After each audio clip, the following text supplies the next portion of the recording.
needed a distraction.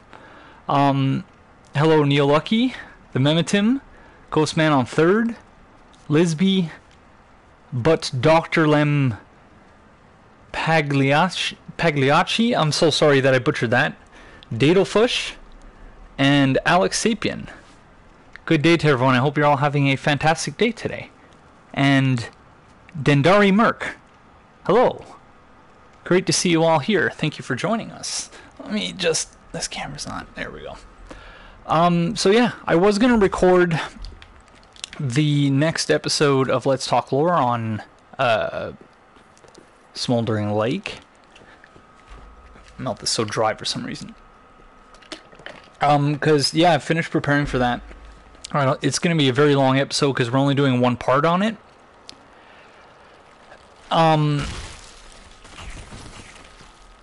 And yeah, we got a lot of stuff to talk about and a lot of stuff to go over. So yeah, I spent a fair bit of time preparing fun with definitions and various other things to talk about. Talk about all because there's so many good comments that it's so hard, like so hard to not read some of them. But I'm just like, you know, and I know you all. What abomination did you create here? This is that guy. This is based off of that guy Patches. He's looking good. Looking quite good. Whenever you find yourself watching this, yeah, this is live. So I guess I should be saying that as well for those of you watching on YouTube. I hope you're having a fantastic day today as well. So since we haven't done this since November, I'm not really sure what we've done and what we haven't. But hi, Moth Teeth. Yeah, that guy Pat just sent me a picture, so that's how we knew. I gotta remember that we're still level 1 here. Oh, I keep thinking that I'm playing with the same build that the Let's Talk Lore builds, which, thanks to the Memitim, are quite overpowered at this point. The Aegon build's at 150, and we got 25 in Faith and Intelligence now, and in Attunement as well. And the John Grimm build is at like 130 or something. So he's got the likeness pretty well. And hopefully soon the Trashman and I will stream a co-op playthrough of the Ring City, because he's still not played the Ring City. So that will also only be my second playthrough. I've played through the Smoldering Lake like 3 times already in the last week, capturing footage and stuff. So but I have a bunch of other stuff that I need to render, like time-lapse things to put in the background for the comments and whatnot. So I have like 8 of those that need to be rendered, and they all take like an hour each. So I was like, I probably can't record right now the next episode, but I can at least live stream, so that's nice. Is it normal? My mic is clipping. Let me see if I can adjust that.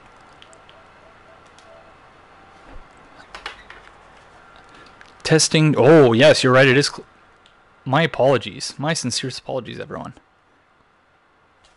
Thank you for letting me know. Is that better?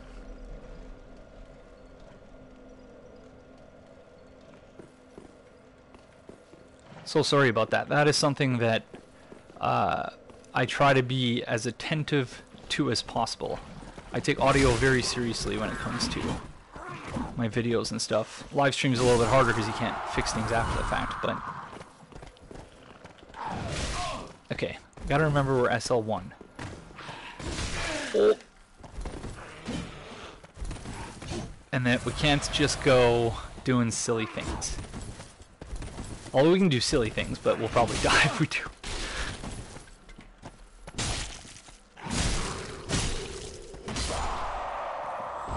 Much quieter. Is it too quiet?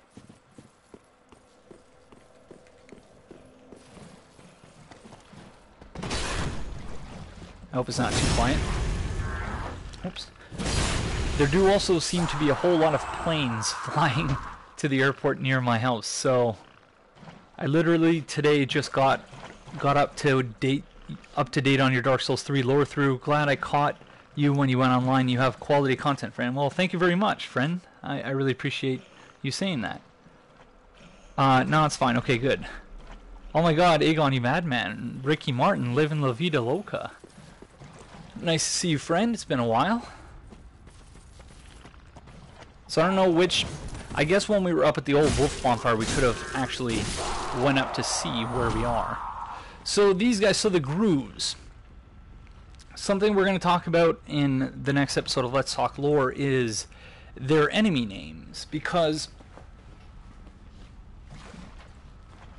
Oh, by the way, so Neil Lucky, who drew a wonderful image, fun with definitions image of me, whoops, with a bunch of books stacked next to me, and I said that's often what my reading desk looks like. So yeah, I'm getting ready to write a conference paper, and that is, yeah, what my reading desk looks like, so. Alright. There we go. So yeah, you were not that far off. You guessed right indeed. Okay, so purple moss clump. But yeah, but the grooves. I got up to get the guide. Sorry, I'm all over the place today. If we look at the enemy names, because the enemy names in the back of the guide are different for some reason. I've not read all those books, but what is... Oh. But I intend to read at least parts of them, the parts that I need to... In grad school, you learn that you can't read everything. You have to be selective, and you have to know... It's a skill to develop to know what you can read and what you can't. What are books?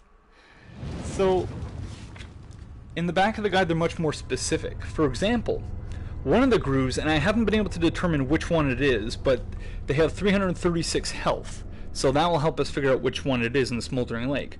But they're called Smoldering Bastard Grew. And I don't think Yosuho did this translation in the translation spreadsheet, but I wonder whether it is... there were two different types of bastard. Patches calls this, I think it's Atoshigo in Japanese, which means someone that is unwanted. Probably the dog grew. Hey, candidate. Oh yeah, that's right. There are. Okay. See, in playing through the area again in preparation for this episode, I realized that yeah, I really don't like this Smoldering Lake. I really don't. It's not a great area.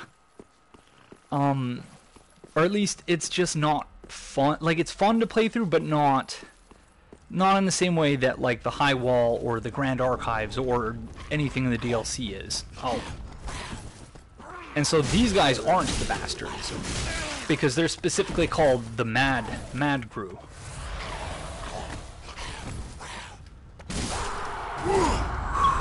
That was scary.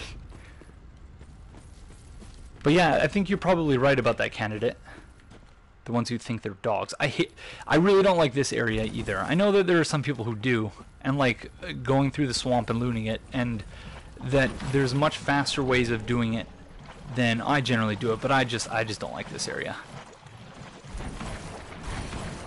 I mean, they are bastards. I can't disagree with you there, the Memetim. Oh no. Oh. It's a good thing that they always fall down here. Something we're going to be doing in the Smoldering Lake, though, is something that does make it much more fun. Oh, that was a bad idea. Is messing with the NPC summons. So, you know, I already did that video about... what's his face? Can Nightslayer Soreg kill himself? Which he can't. Alex Sapien, it's Gauns, G-A-U-N-S, according to Yosuho, which would seem to be a reference to some other work of fiction. I don't think I read that comment out on the show, though. But see that's what I mean. Like, there are so many good comments, and it's just like, I want to read every single one, but yeah, just don't have the time, unfortunately. Why don't I have a dagger equipped is the question here. Or poison. moss clumps. So yeah, notwithstanding the fact that I've been practicing in advance of our Smoldering Lake episode and capturing footage and stuff, I'm still pretty rusty at this game. I haven't had a lot of time to play lately, so you'll have to forgive me for the newbiness of this live stream, which I don't know how long we're gonna go, but we'll see. I talked about this with Yosaho in the comments of the Bastard's Curse. Oh, about the Gru. Oh, okay, yeah. That's what he said at any rate. All I find is with Gru is a mountain pass. I figure that's not the meaning. Yeah, it's really hard to say. But no, but the translation questions, and just in general the things we talk about in Let's Talk Lore is exceptionally interesting, and yeah, I appreciate the effort that everyone puts into that. Did that long comment come out? It did not. It went straight from I talked about this with Yoso in the comments of the Bastard's Curse, and then went right to that's what he said at any rate. I thought you were reiterating what I had said. Okay, so while both Otoshigo and Amigo can roughly be roughly translated to bastard child, but this is the structure of these words: fallen plus child who fell from grace. Here are some examples of this word: a bastard child that commonly seen in medieval because the child likely fell from the noble status of their parent. Therefore, they are Otoshigo. Hello, Scottish Pyro and Jack West. Did you know that Nick Gers say my... Alright. Very funny. The Guru Dog are called Guru no Otoshigo in Japanese because they are far less superior than their sibling. Oh, taboo. Okay, very interesting. So that was Yoso. Yosaho wrote that. Cool. So that's good to know, because that was something that I meant to ask Yosaho to look into in advance of the episode. So yeah, so that makes a lot of sense. Especially even mechanically, you look at the fact that the other Gru. I shouldn't have closed the book. Are we poisoned? No. The other Gru.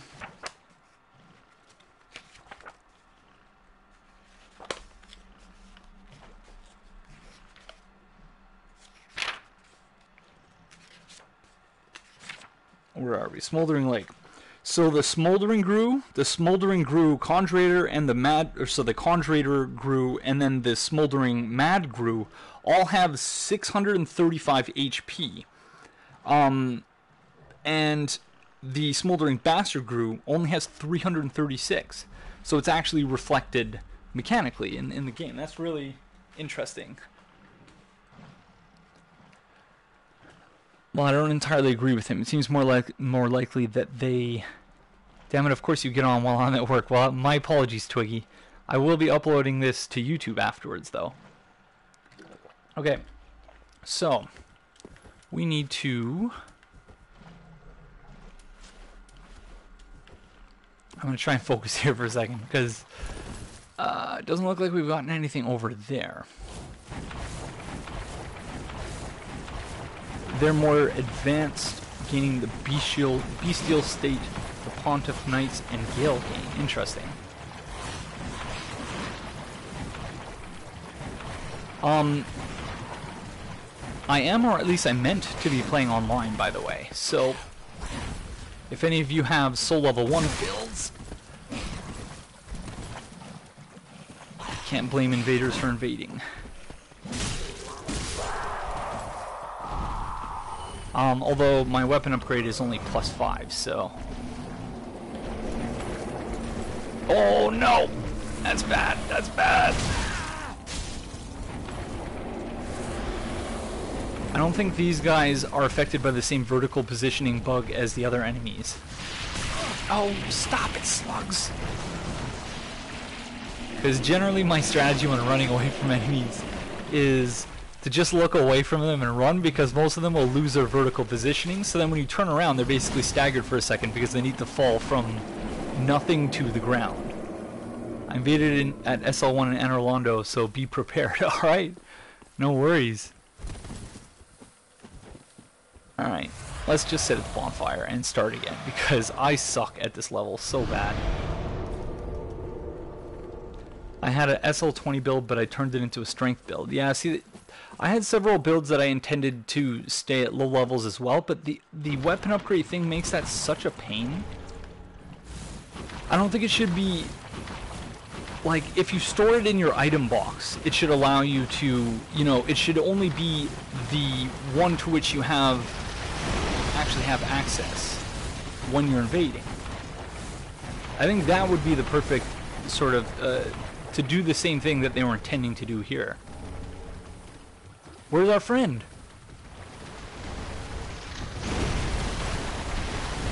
Where's our friend? Yeah! There he is. I help anytime. Oh no. Yes! I help anytime. It's a big Carl, yeah? Not like the smoldering Carls, they're the worst. Thank you, friend! It's too bad I can't do live post-production. Add in his voice. That's why I was always laughing during those segments, because it was just at the absurdity of the fact that, you know, I was talking to myself and I had to sort of imagine his voice in my head as I was doing those segments, which I didn't plan, by the way. Like, the first one was completely organic, where I was just like, oh, I can just add in his voice after the fact. And then after that, it was usually like, I knew it was coming up, but like I didn't prepare lines or anything. It was all just improv. For I help anytime, he's just hungry and wants crabble legs. Okay, I don't know if we need any of this stuff. We're just wasting our time here.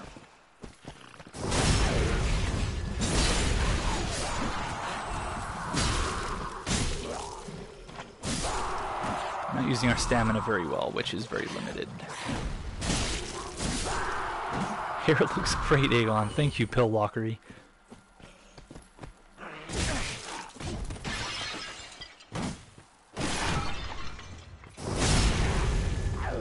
That's an interesting... Red Gill's bestial state like Manus' humanity running wild. They both kind of move like apes. I never thought of including the Pontiff Knights in that category, but I see... Yeah, definitely the Pontiff Knights are very, very interesting. You're not a fan of I Help Anytime? Why not? Granddaddy Carl. Yeah, that makes sense. Okay, we're not messing with these guys. We are not messing with these guys. I don't care. We can't use Ferris's bow anyway, so... Oh, that's bad.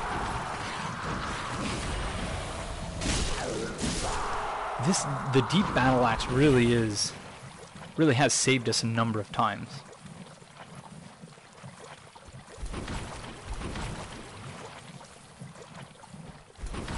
He's just the giant blacksmith with the pitch changed. Yeah, I'd be curious to like speed it up and slow it down a little bit and see what the end result is. Mad planes outside. My apologies if that's coming through on the mic.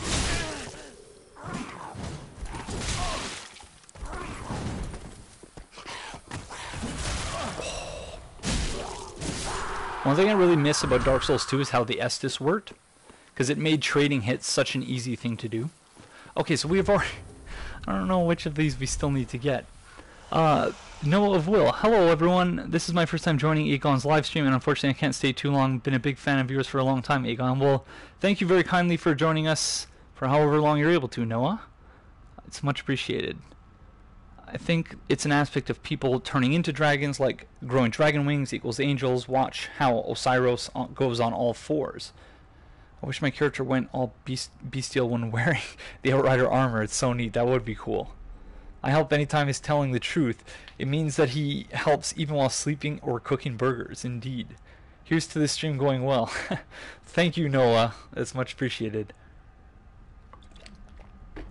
Yeah, it's interesting that they didn't, because you know it's basically the same engine that they use for Bloodborne. So it's curious that they didn't incorporate some kind of transformation form like they had in Bloodborne. Oh, I hate the sound of the Mad Gru behind you. It's so just frightening.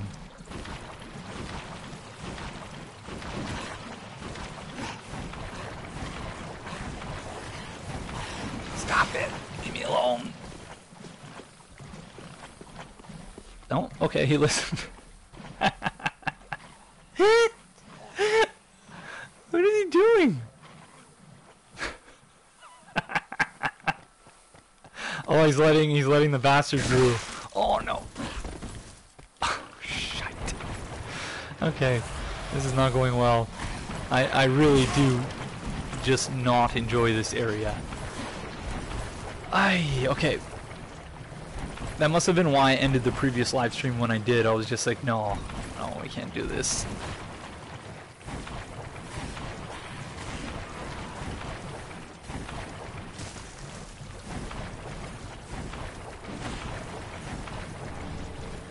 Iron Flesh, which I don't think we'll need. By the way, does anyone have any tips in the Smoldering Lake for being able to do it in one run? Because I haven't been able to figure that out yet. Mostly because when dropping down into the lava to pick up the items, I always have to use so much Estus to keep from not dying. So does anyone have any tips as to how I can do that? Because ideally I'd like to do the entire area in one shot. Like, I have a plan for doing it, where first we're going to talk about Henri and Horus and deal with the whole putting Horus out of his misery thing. And then we're going to talk about the sandworm and take out the sandworm. Following that, we're going to... Oh no. Following that, we're going to go turn off the ballista. Oh, this is not a good situation to be in.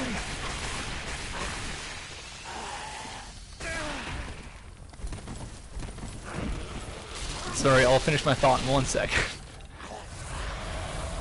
One thing I do like about having so little HP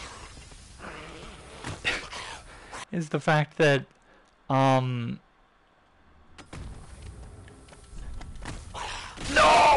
I forgot about the invader. Gosh darn it. We were going to use save quit strats.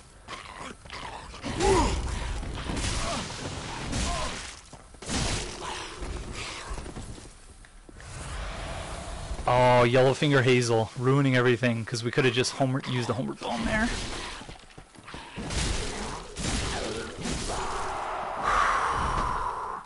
Okay, let me get caught up in chat here. Oh no! Gosh darn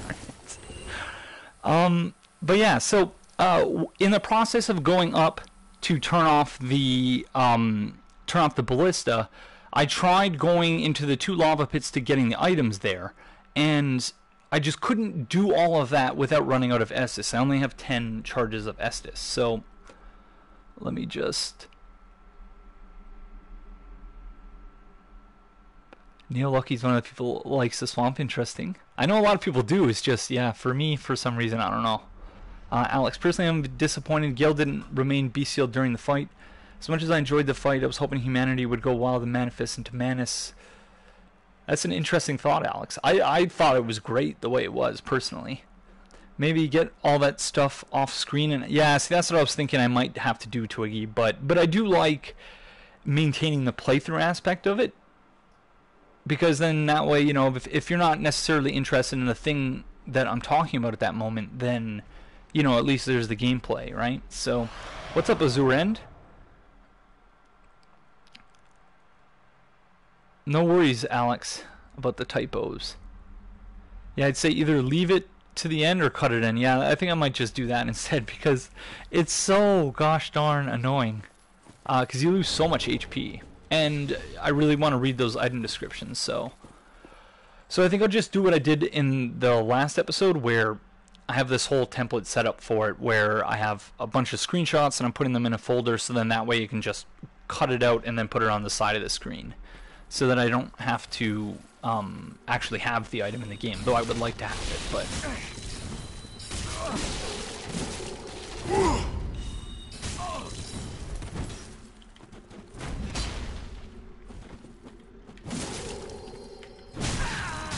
Dead. Get wrecked. Wow.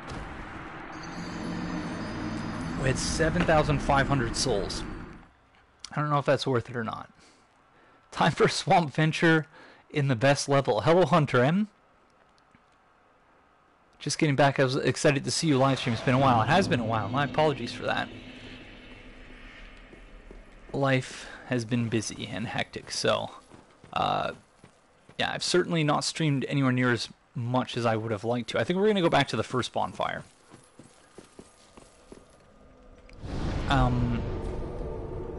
Or no, let's go to the Old Wolf of Farron so that we can figure out which ones we still have yet.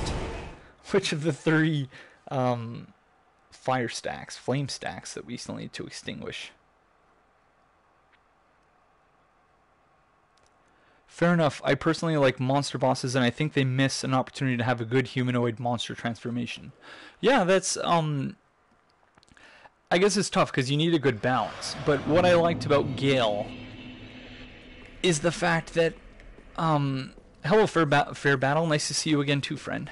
And this is something that we'll certainly talk about. I was planning to talk about this for Irithyll Dungeon. With the... Have I finished the DLC yet? Yes, I have an entire 10-episode blind playthrough up on the YouTubes. But yeah, with the... I can't remember what the enemies are called. The ones that really freaked me out in my blind playthrough. The, like, half-dragons with, like, the human faces. The Wretches. Is the idea of the Uncanny Valley. That, like...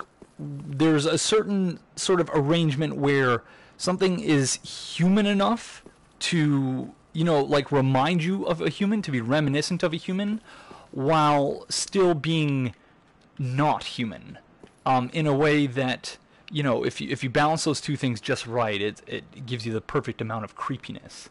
And so, I think that Gale would probably fall closer to the human side of that. So it's a graph, basically, similar to the Fallen with Definitions one, where, you know, you just have to figure out where things lie there. And with Gale, he's certainly more on the human side, and less in the valley itself. But yeah, I'll explain that later. Alright, so that's the one flame we have left, which looks like it's to the right. So, yeah. Again, I apologize because I really am not very good at this level. Or this area, rather.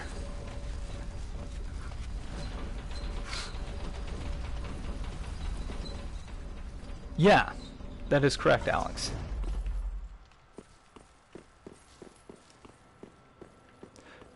I liked your first Ring City video, Candidate.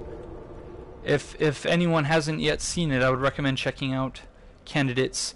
I think it's 18 minutes or so. It's called What Happened When I Touched That Egg. And Candidate puts forward some very interesting ideas, potential explanations for what was happening in the DLC. It's very well put together and thought-provoking. And Candidate will also be joining us for the Consumed King's Garden. So we'll certainly talk more about this bestial to dragon transformation when we are fighting Osiris, the Consumed King.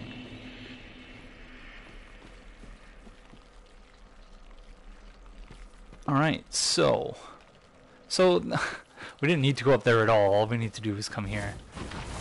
I'm reasonably certain we already got the S shard that's here.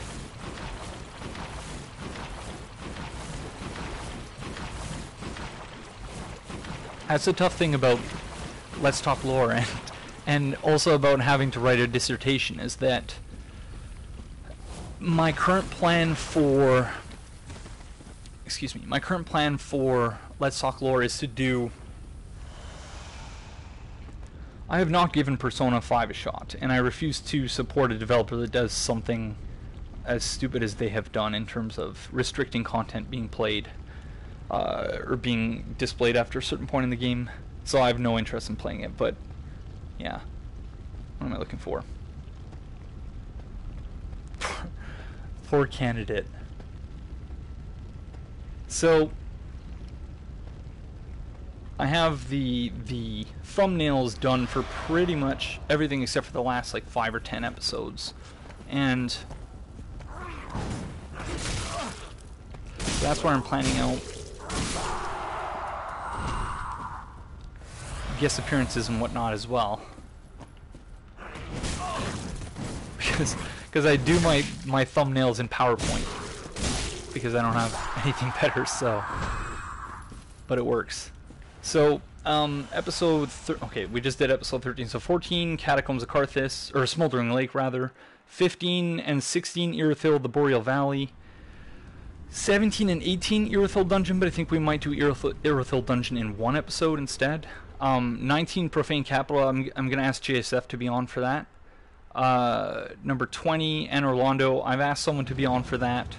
But she hasn't yet decided whether she's going to join us or not. But I do want to have a guest for that one either way, but I don't want to say who it is until, or whether they agree, or if they agree rather. Episode 20, so yeah, there's going to be like 6 straight episodes of guest appearances. Episode 22, Cassitive, The Untended Graves, or sorry, 21 is Candidate, Consumed King's Garden. 22 is Untended Graves. 23 is Archdragon Peak with Hunter M, who I believe is in the chat. And then 24, 25 is Lothric Castle. 26, 27 is Grand Archives. 28 and 29, Painted World of Ariandel. 30, Dragheap. 31, Ring City. And then 32, Kiln of the First Flame. So, there will be more guest appearances that I haven't sort of mapped out yet. But, yeah. That's where we're going. But I'm also going to be spending a month in British Columbia this summer doing fieldwork for my dissertation, so the rest of the playthrough probably, I don't want to say a year, but it's going to take a while, so I hope you're all okay with that. But yeah, but that's the frustrating thing about the sequential nature of the playthrough, is that we won't get to the DLC for a while, so but I guess at the same time that will give us all more time to think about it, and we'll have more stuff to talk about by the time we get there. BC is very pretty. I only went once in 2015, March of 2015, but I'm looking forward to it. It would be funny if you got Plague of Gripes to talk about Briggs. I doubt that, but alright. Yeah, I'm going to be staying in crappy hotel rooms, I think. Or motel rooms, I should say. Just because it's going to be an expensive trip, but yeah, the cost of doing research. Okay, so we've opened the door to Wolf's Blood. I need to render the next clip in a little bit. We're at the wrong bonfire.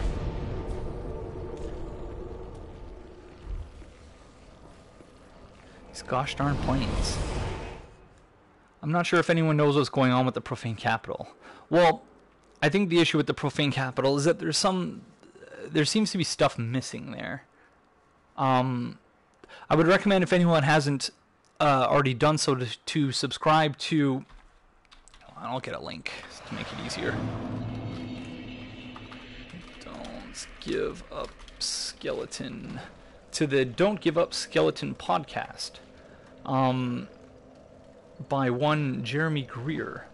I'll post a link to the website. There's also SoundCloud. And JSF was recently on, Richard Pilbeam. And there was something that we were just talking about which reminded me of that conversation, but I've already forgotten. Gosh darn it. If someone reminds me in the chat, I'll return to that point. But yeah, JSF was recently on that podcast, because I started thinking about the podcast. But there was something that he said on the podcast which related to what we were talking. Oh, the profane. Yeah, he was talking about the profane capital and like the story there, and how just, yeah, some of it just doesn't make sense. But I think JSF is one of those people where even if he says things don't make sense, like, he brings so much insight to the table regardless. So but yeah, I want to have JSF, I want to have Redgrave on. I just don't know when. I don't know how I'm going to do the guest appearances for the DLC. One thing I have been considering is the possibility of doing, so just further tinkering with the guest appearance format, is doing sort of guest appearance interludes, so where I'm not asking the person to record with me for an entire 3-hour session or something like that, but where we have a conversation about something and then I just edit it together later.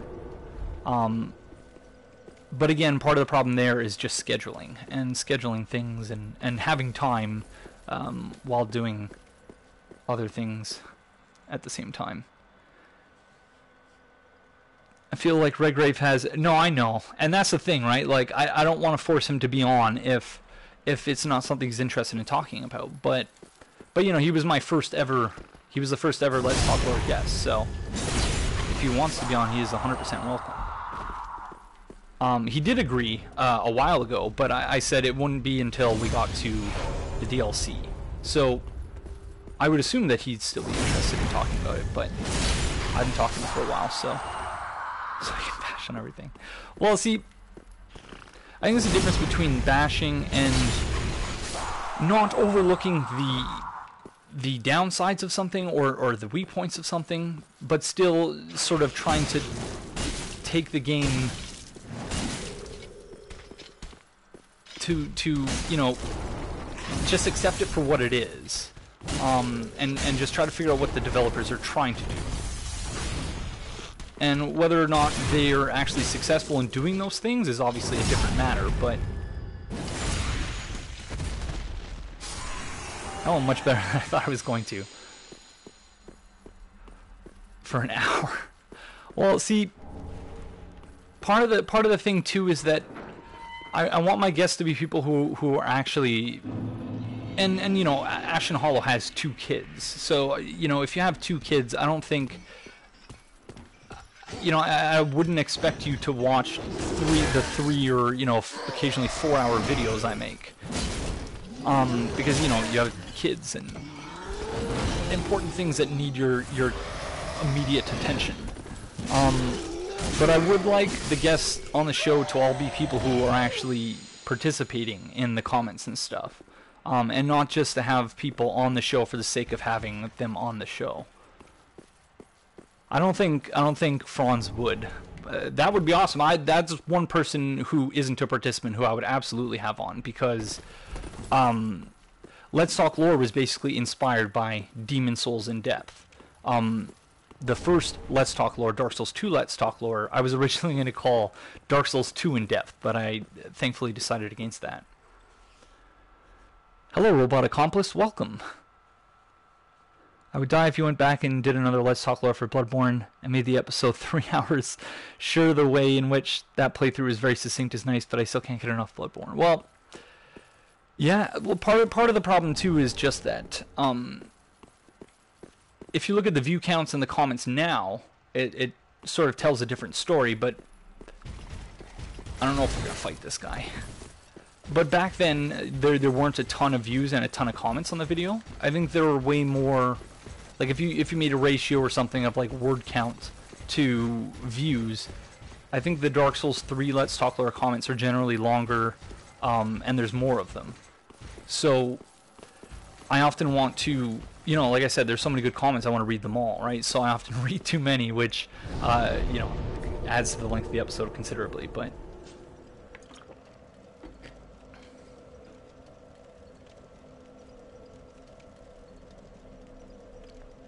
Spies, I love Franz.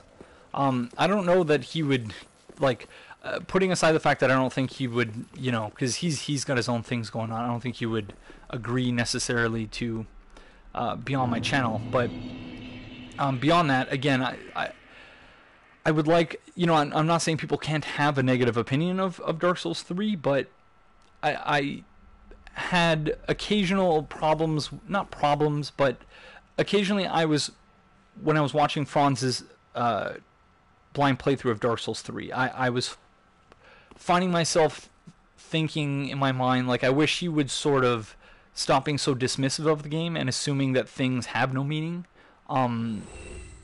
during his first playthrough.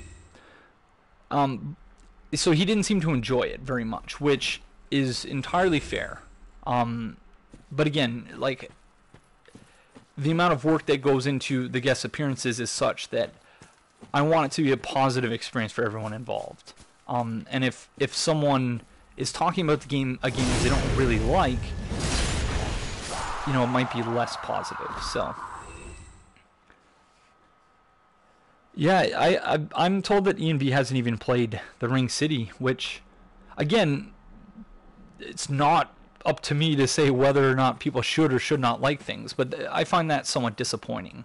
Not because, like, you know, oh, like, I'm entitled to him playing this game for me or anything like that, but just because, you know, watching his videos like I did, the Dark Souls 1 videos he did, which were all excellent, and then that love he had of Dark Souls 1 and that, you know, comes through in all the content he made just isn't there anymore.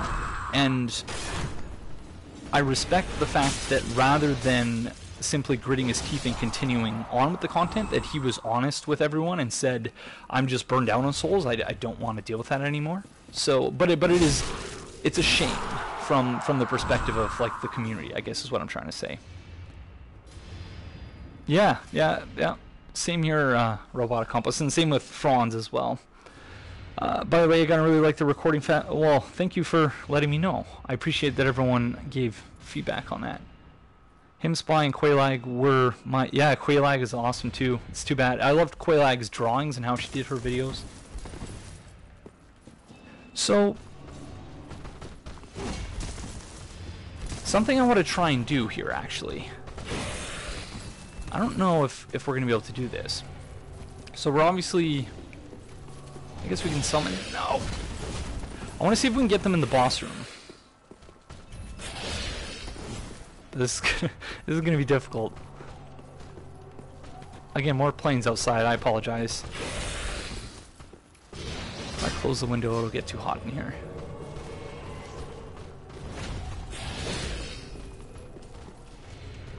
Oh, for sure. Well... Alright guys, let's go! No! Get in! I don't know if we did it or not. I think we needed to get them a little bit closer. Because that's your one chance to do it, because afterwards there's a fog wall there. So let's hope it worked.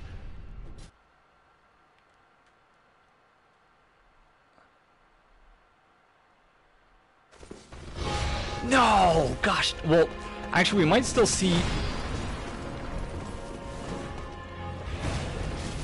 Oh no, Black and Goddard's distracted now. Okay, let's... Because if the third one spawns, one of them might go over to the fog wall. Unless they walked away now, but... Thank you, Alex.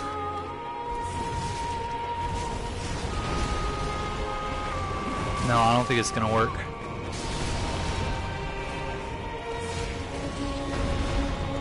Goddard, heal up, buddy.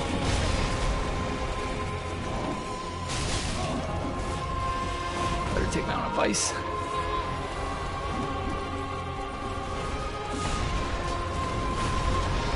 Yeah, it's not gonna happen, I don't think. Oh,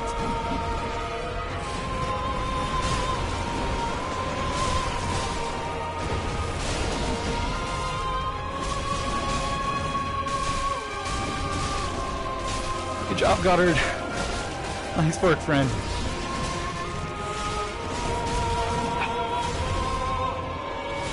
There we go.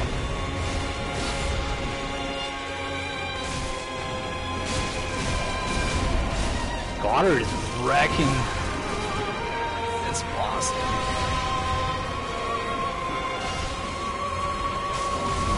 funny because that move where they drag the sword and lunge towards you is so like harmless in this phase, but when you add the fire of the second phase, that move right there, it's bad news bears. I hope the music volume isn't too loud. Hang in there, buddy.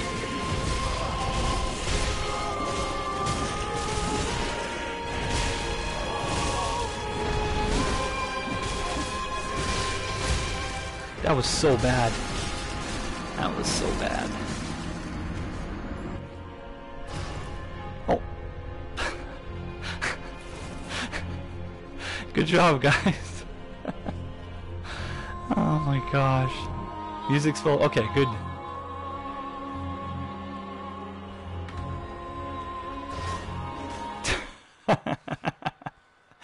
That's awesome. Good job. Good job, Goddard.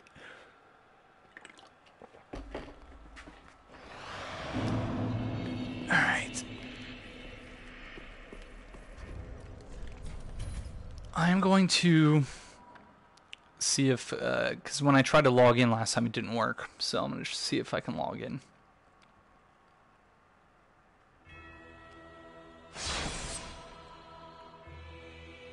So add the possibility of SL1 invasions, however remote. Are we? Yes, we are. Which boss would you say is your hardest up to this point? You mean in the SL1 playthrough? I don't know that I really struggled on any of the bosses. I beat Vort first try, I remember that. I think we died to the Deacons once or twice. Although I might be remembering that wrong too. I don't know, the problem is, it's been almost half a year since we started, since we put this playthrough down. And we're just now picking it up. So I don't even really remember how we got to this point and, you know, whether or not it was difficult. So obviously we don't have access to the Pale Shade because in order to get access to that you need to level up, which we can't do. Gascoigne. Well, Gascoigne, was it Gascoigne where I died? I think in the two... I don't remember. If anyone remembers my two permadeath attempts in Bloodborne. I know one of them ended at Gascoigne, but I feel like I got decently far in the first one and then gave up after the second one.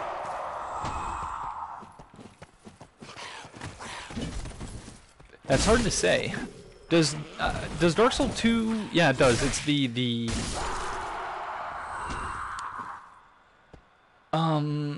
the deprived class is the SL1 in Dark Souls 2, I think. Describe yourself as a Souls boss. What's the lore on Aegon of Astora? I don't know. That's a good question. I guess I would have to leave that up to other people. I don't think it would necessarily be fair for me to make my own lore. But the Dark Souls 3 Let's Talk lore, the different builds we're using aren't just different builds. Like, if you've been paying attention, there's a story going on as to who will do what and how the you know, as a way of demonstrating how the multiverse works in the game. That's why I'm using the multiple builds. So, Aegon of Astora is an ancient historian god. Yeah, I would buy that. He transformed, but his human form is his strongest. That's pretty cool. Aegon lore is some dank stuff. So EMB actually said he wasn't interested. Yeah, he did say that, Dendary Merc. Or at least when people have asked, he's just said, you know, not at this time. He's not interested. He's got other playthroughs going on. And he's working on his game and stuff, so. I miss Henrik's set as well. But it wouldn't make any gosh darn sense if it were in this game, so. Oh. Friends, no. There are more Gru to take care of here. Hello, Ephemigilan? I'm sorry, I can't pronounce your name.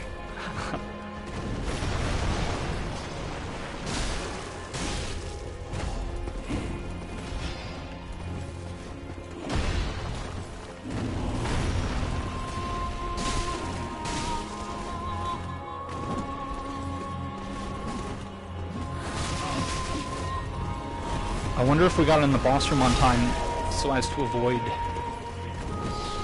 the co-op HP buff.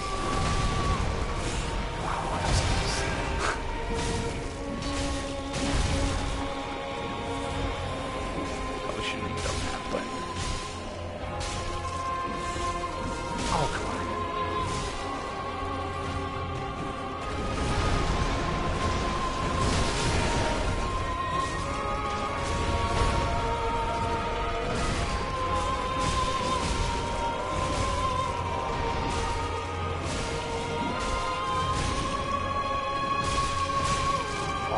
Thanks.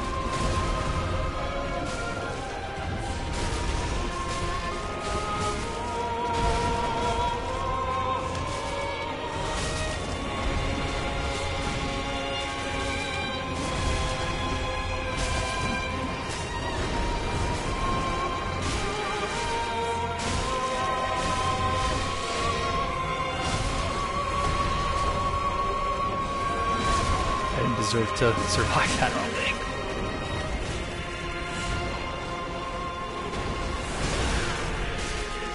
Nor that.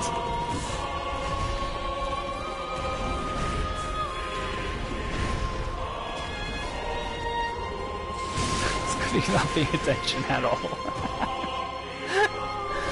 Oh my gosh.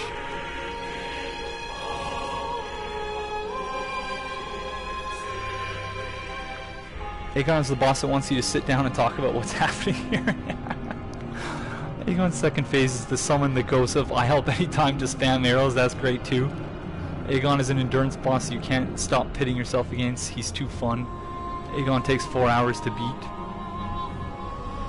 Releases 3-hour video attack. Boss Aegon's first line of dialogue is, "Hey there, friend." Yeah. It sucks you need to level to get Uria because the... Yeah, no, I agree.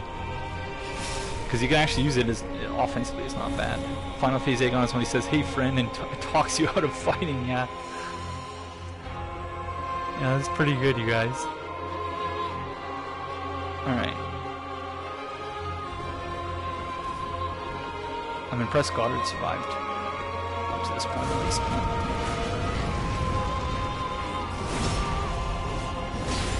I'm gonna use whatever cheese is available to me, by the way. Out there. Understands that. Even if that means backstab fishing. And occasionally failing at it.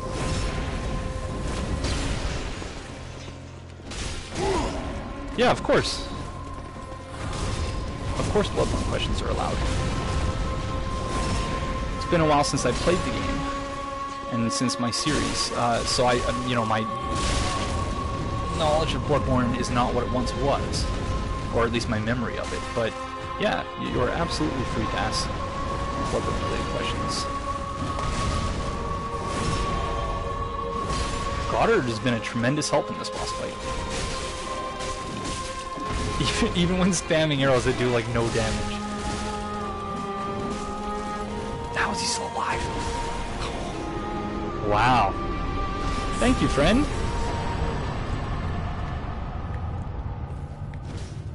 Our first sinners... No, second sinners of a lord. I have a good own for Aegon and JSF regarding Bloodborne.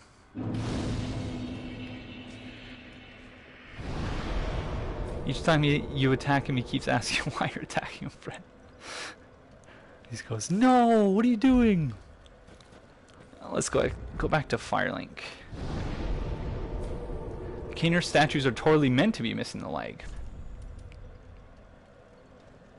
Why do you say that? So it's not that they just got a deal, like there was a factory defect and they got those stirrups on sale. Yeah, we got Aldrich, and now, or not Aldrich. No, that's the first one actually. Duh. Never mind. I was thinking that the Deacons of the Deep gave us. Oh well, I guess technically, Loveless there. So, this is something that we're going to talk about as well, and Let's Talk Lore. But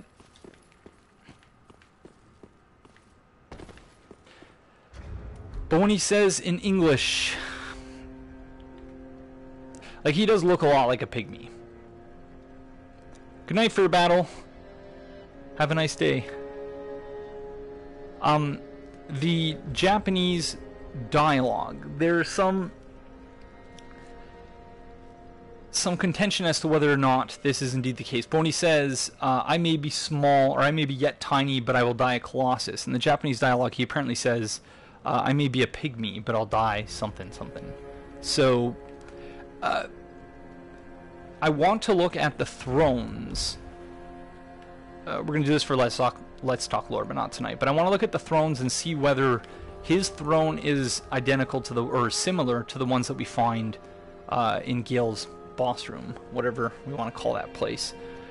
And also the fact that all the pygmies we saw didn't really they all seem to have either no legs or, you know, trouble with mobility. Like, they're dragging the one guy when we enter there, he's dragging himself by his upper half up the.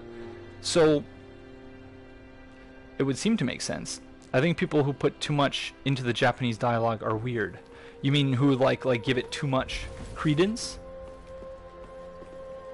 Like, it's something that I think you have to do in order to, like, you don't have to say one is necessarily more canonical than the other, but you know, you need to ensure that you're actually getting as much information as possible, because From gives us so little of it. Soul of Aegon, scholar of Astora, left his home on a journey of enlightenment. Although his findings were well cherished, he never returned to his homeland. It is said that his quest led him over the precipice of human potential, thus he never returned home. Perhaps there's a limit to what humans can comprehend before they are consumed by knowledge. That's pretty damn good. Be interested. I think I would have to be like a DLC boss where, like, you go back, you hear about me and all these great things I did, and then you go back in time and you find that I was like consumed by the abyss or something. But I have the cut content voice of Artorias, where I'm just like, no, friend. Well, I can't do it because it's several voices sort of layered on top of each other, but Aegon turned into a squid baby. Okay, we need to buy some stuff. This lore building's so good, I'm like not paying attention at all to the gameplay. Just walking in circles. Where are we going next? We're going to Karthus. So what do we need for Karthus?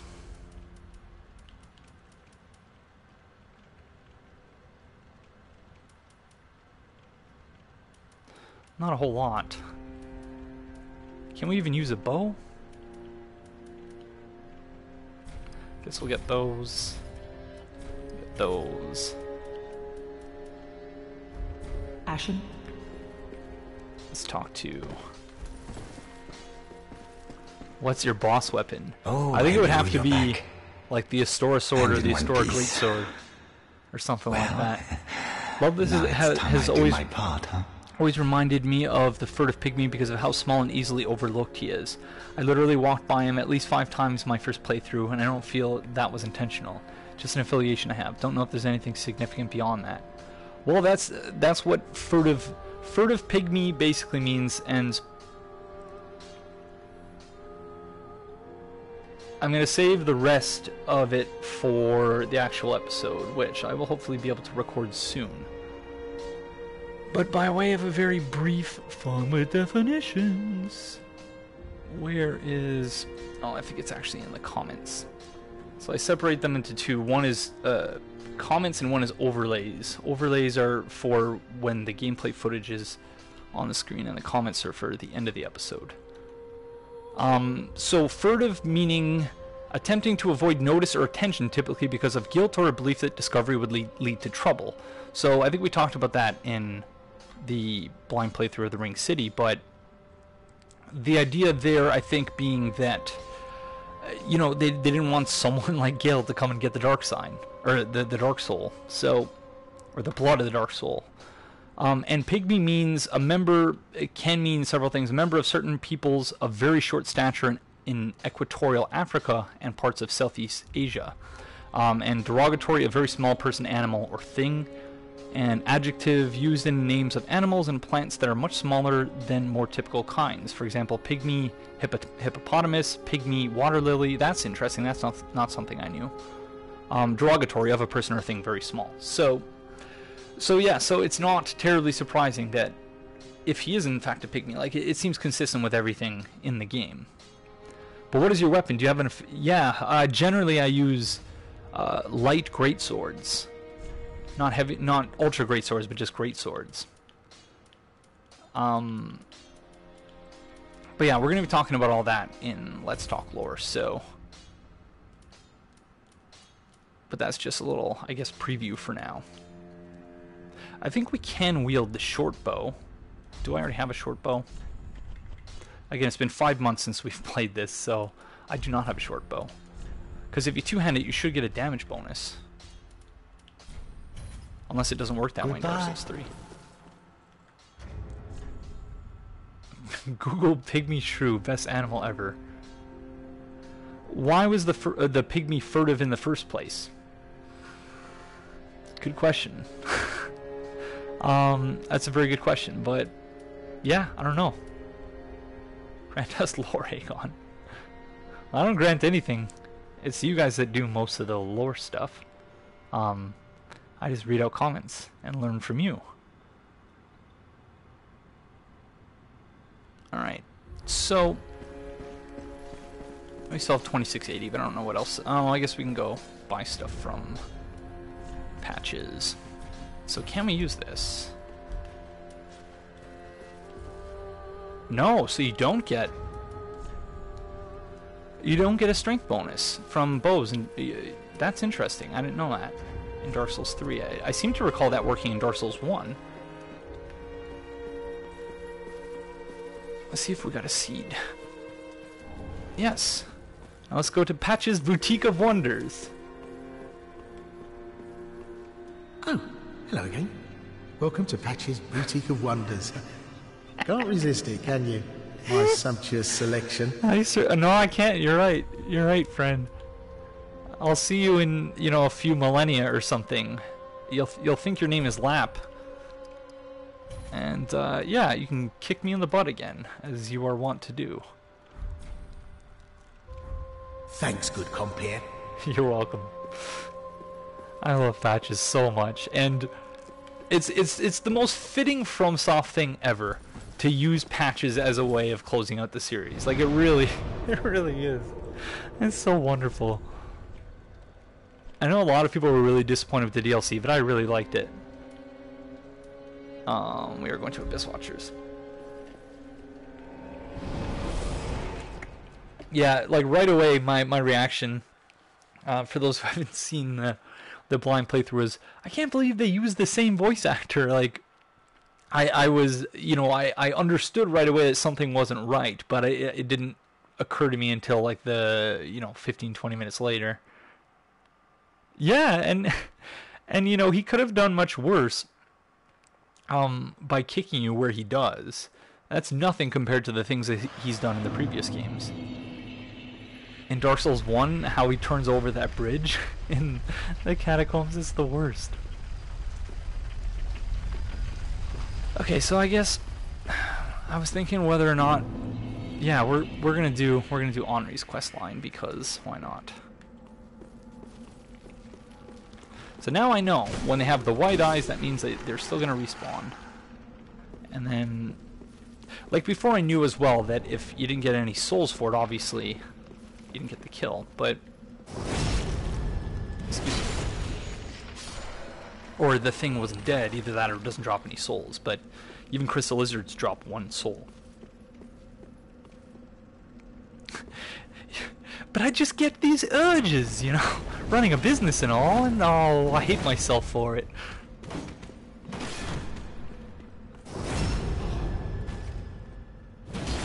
No, I was hoping I was going to knock him off.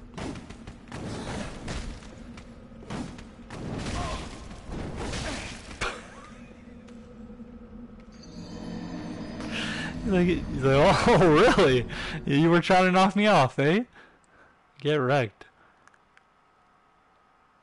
Gotta go. I have 3 job interviews tomorrow. Sheesh, stay inward all. You too, Wisborn. Good luck. That was Patches the Skeleton. Yep. Yeah, I deserve that.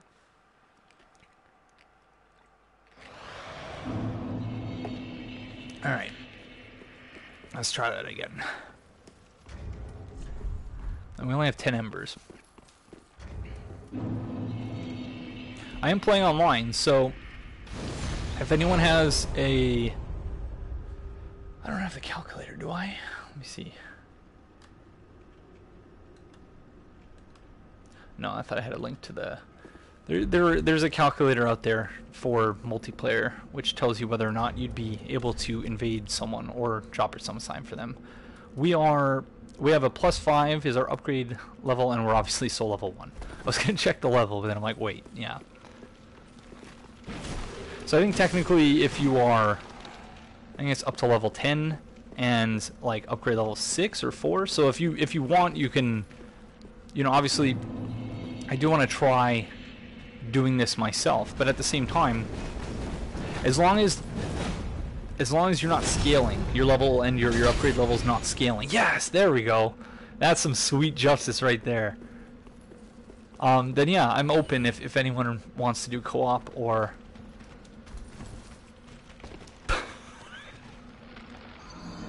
I always jump there. I always jump. I don't know why I didn't jump. I just rolled. SL1 invasions, best invasions. I really miss my Dark Souls 1 SL1 invasions because all my builds got wiped. Oh, that was terrible. But yeah, all my Dark Souls 1 builds got wiped, including like the most overpowered soul level 1 build possible. Chaos everything and all the best pyromancies, and that was so much fun. I used to invade people and give them care packages if they were new at the game. So I wish I had a capture card back then because it would have been so great to get some of that on film when that was still possible. But yeah, I would invade, and using on the 360, you would always know whether you're about to be invaded or who you're about to invade by looking at your recent players list. And if the player didn't have their privacy settings set so that you can't see their achievements, you could get a pretty good idea of how new they were to the game. So like if their first achievement was something, or if their achievement was something like Enkindled, which is kindle a bonfire, and they had nothing else, and if you saw that they also hadn't played Dark Souls 2 at that point, then you could be reasonably certain that they were brand new at the game. And so what I would do is, as I was invading with my SL1 build, because you invade infinitely upwards, so I would invade and I would see if the person was brand new. I would make very clear that I wasn't hostile, and I would drop them a care package, which consisted generally of, and this is in the Undead Burg, of a magic reinforced club +1, I think, as well as like 5 of all the consumables, especially a purging stone, because I almost quit Dark Souls 1 when I was playing as a new player because I got cursed and I didn't have a purging stone. I got cursed in the depths, and I almost quit the game. So I always made sure to give them 1 purging stone just in case they needed it. And a Balder Shield +6, I think. So stuff that wasn't too incredibly overpowered for that level, but that, you know, gave them a boost if they needed it. And one time I even got a message from someone who said like, "Oh man, thank you so much for, you know, like I had to stop using it once I got to Anor Londo, but the stuff you gave me got me through, like, when nothing else worked, I tried that stuff you gave me and it helped me get through this area." I don't remember which area it was, and that was like the coolest feeling. And that's what the type of freedom that Dark Souls 1 PvP had compared to the other ones, is that you could do stuff like that, whereas in Dark Souls 3 you got to worry about the upgrade level as well, and it's such a, yeah. The best was the one time though that I invaded a new player who was AFK, and I actually still, I can't look at it right now, but if you look at my Reddit profile, so reddit.com/Aegon_of_Astora, one of my earlier submissions was to the Dark Souls 1 subreddit, where yeah, I took a picture of what happened when I invaded this one guy, and he was AFK, standing in the room across from the bonfire in the Undead Burg, across the bridge where you get ambushed. And he was just standing there. So I dropped like 1,000,000 prism stones and a whole bunch of items. And then I waited for him to get back. And like he was like 45 minutes or something like that.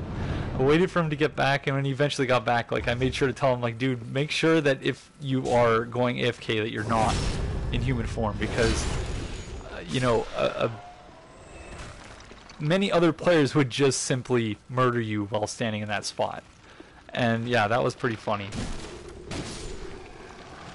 Yeah, the thing about the Great Ones is that they are, by definition, you know, we can't comprehend the things that they want, their goals and ambitions, and what drives them.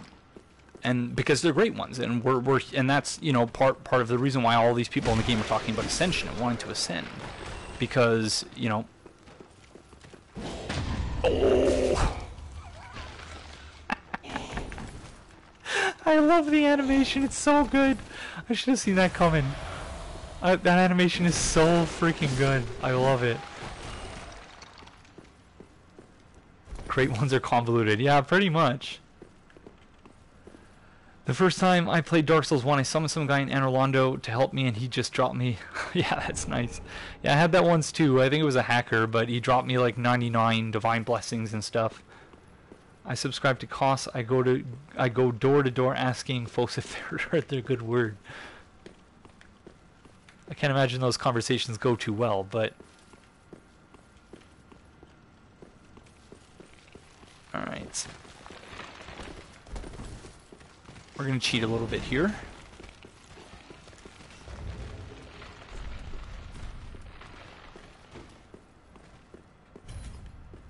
Just to not have to deal with the trap there, which is super easy doing with the greatsword like I did in Let's Talk Lore, but not so much, I don't think, with our weapon. Offering slugs, dragging my snow woman shoulder. Hey, I'm gonna grab another drink. I'll be right back.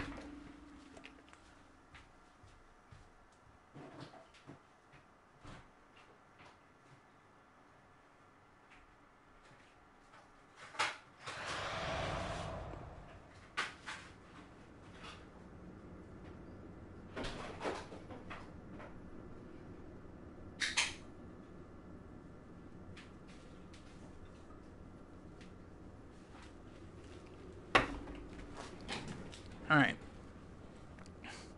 I'm actually a hacker, it's true. That's yeah. Yep. Well, it's for educational purposes anyway, so are these really the catacombs of Carthus? If so, what happened to the rest of it?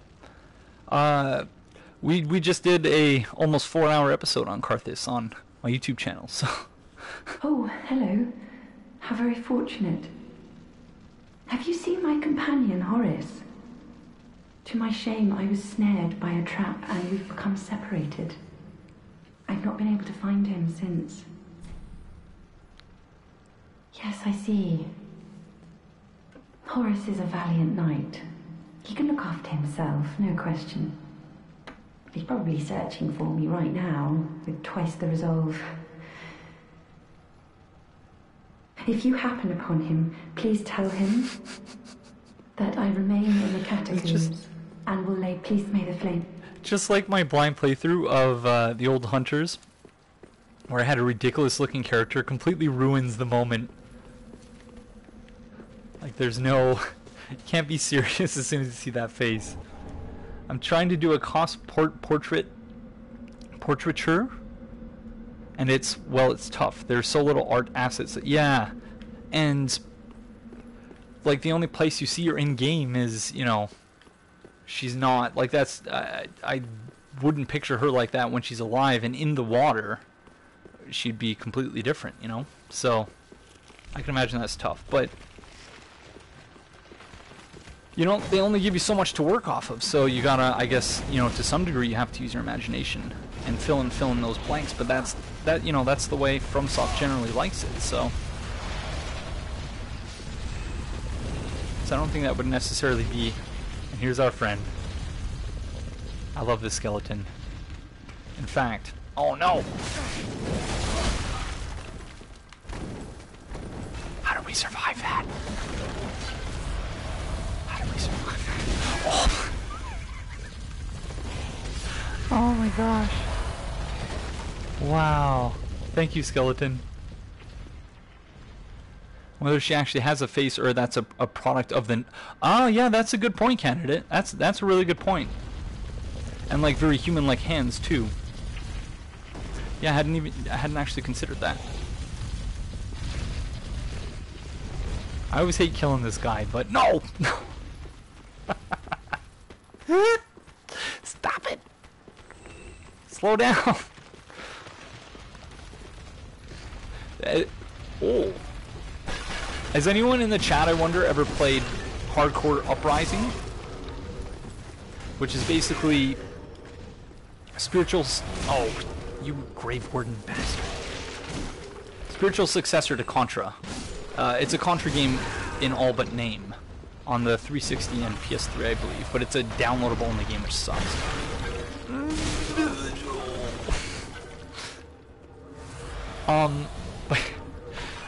What came to my mind just right there is there's an escort mission in the game. You're supposed to bring some scientists to a helicopter. And myself and the trash man, we spent like something like half a year speedrunning the game. And there are no co-op speedruns online, so our record was the world record by default. Sorry, Alex, I'll read that in a second. Our personal best was the world record by default because there are no like posted rising mode speedrun records. But yeah, we beat the game in an absurd, I think 50 minutes, something like that. It was really good. But the biggest pain is that, yeah, there's this one escort mission, and him and I, like, we're at a certain point, we were so good at just blasting through each level, and there's this one escort mission where if you aren't near the guy who sort of lags on the back of the screen, he goes, "Slow down! You're going too fast! Wait! Wait for me! What are you doing?" Like, it's just so freaking annoying. But yeah, that's what I was... We're dead. That's what I was thinking there. Had to think on this one a bit. Aegon's greatsword. Although a scholar at heart, Aegon was not unfamiliar with combat. However, his pursuit of knowledge led him to use a blade as a writing surface in times of dire need.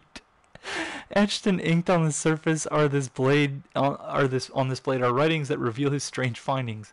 Among the rambling etches of certain phrases repeat. I help anytime. Yeah, that's wonderful. Good job, Alex. Wow. Yeah, Hardcore Uprising is... The arcade mode is really, really hard. Like, him and I can play... the Trashman and I can beat pretty regularly, even though, you know, we take, like, a lot of time off in between playing it, but we can beat Contra 3 on medium, not on hard. We can beat it on medium like 95% of the time and do it pretty comfortably too. But the arcade mode in Hardcore Uprising is just impossible. And like, all the weapons have 3 upgrade levels, which would be fine. Why am I going this way?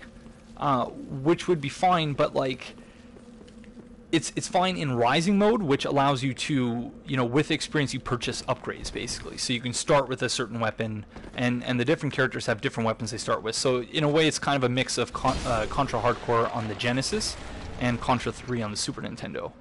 But the game seems to be balanced around Rising mode and not the arcade mode. So playing the arcade mode is just a chore after you play the Rising mode with all the upgrades. Like, because there's speed upgrades, triple jump, like all sorts of really crazy and cool stuff that you can do theoretically in arcade mode, but you know, you need to not die at all, which is really hard in that game, even if you're good at speedrunning.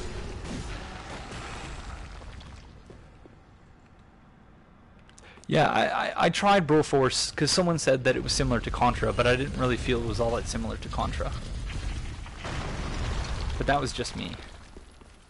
I didn't like the fact that you couldn't shoot diagonally. That to me is one of the things that makes Contra a Contra.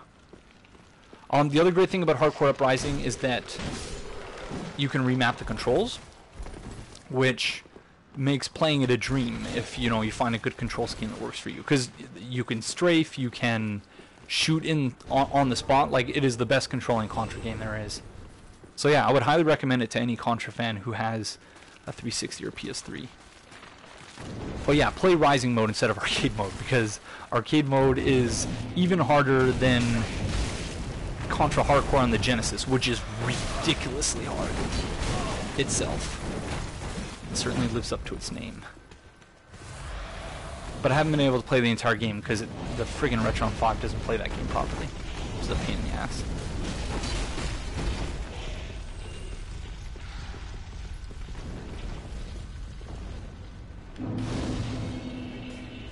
How can words be real if lore isn't real? Well, Twitch is not working well for me today. Taking 15 minutes to get both chat and stream to work properly. Well, sorry to hear that, Scrub Trash. I hope that's not somehow my fault. But it could very well be. Let's go upgrade our Estus Flask. Not that I think we'll need it after a certain point, but let me see. Apologies that I've not been thanking people who followed, but I think it's just easier because there's such a delay to do it in a batch. In batches, rather. No good usernames left. 156. Ayumi for Naya. UAX3. Dump Trucks 123. Descrom 93. Giorgio to Giorgio's. Manderas. Jack West. Awake in the Night. Garl Vinland 88. Dendai Merc and Chaos. Thank you all for the follows, friends, and welcome to the Rent King Covenant. Much appreciated. Aegon, I'm really fond of my YouTube videos, I assume. In which case, thank you kindly. Much appreciated.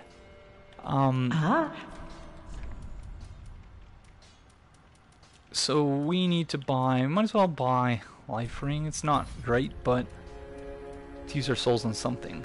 Do you think Yorm might be related to Volnir or Karthus at the very least? He's mentioned as descending from a line of foreign conquerors, which certainly sounds like Volnir, and Andre suggests the Profane Flame is connected to the Abyss, which Karthus seems to have in spades with their canned affinities in the Dark Pyromancy Tome in the boss fight.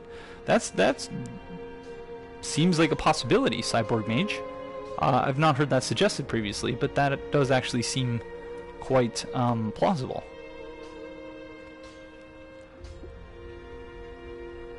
And then you call later games that contradict non-canon. Also, they're both big, I guess. Yeah, it's hard to say. But yeah, it's an interesting idea. I always want to spend all these souls because I feel like we're going to lose them, but we've been doing a pretty good job of not just dying constantly. Otherwise, I think Ashen One. we need to upgrade our Estus Flask is the real reason we came back here, but What? still need 6 large Protein. Titanite shards.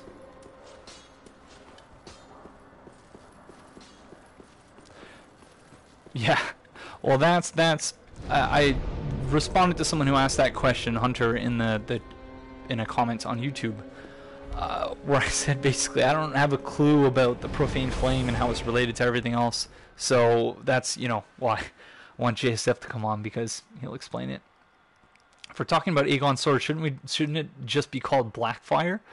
That's a good question, because yeah, that is Aegon the Conqueror's sword. Or it's the ancestral sword of House Targaryen, until it was given by, was it Aegon the Unworthy, to one of his bastards, thus spawning the Blackfire House. I'm so hyped for the new season of Game of Thrones. Cannot wait for that. Because yeah, we're gonna be learning new things. Whole lot of new things, presumably. We're not going to bother getting the Karthus blood ring, because yeah. Volnir, I wonder, because you could like make an argument that Volnir is like the Patches type guy just hanging out in catacombs, trolling clerics and then stealing their armors and stuff. Armor and their trinkets. Direct. I don't know nearly enough about Game of Thrones, A Song of Ice and Fire to do a Let's Talk. Like I guess I don't really know that much about Dark Souls either, but there are so many people already doing things like that, so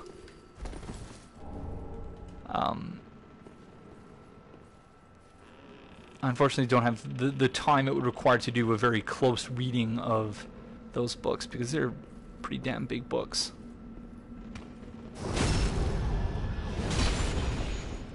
Yep.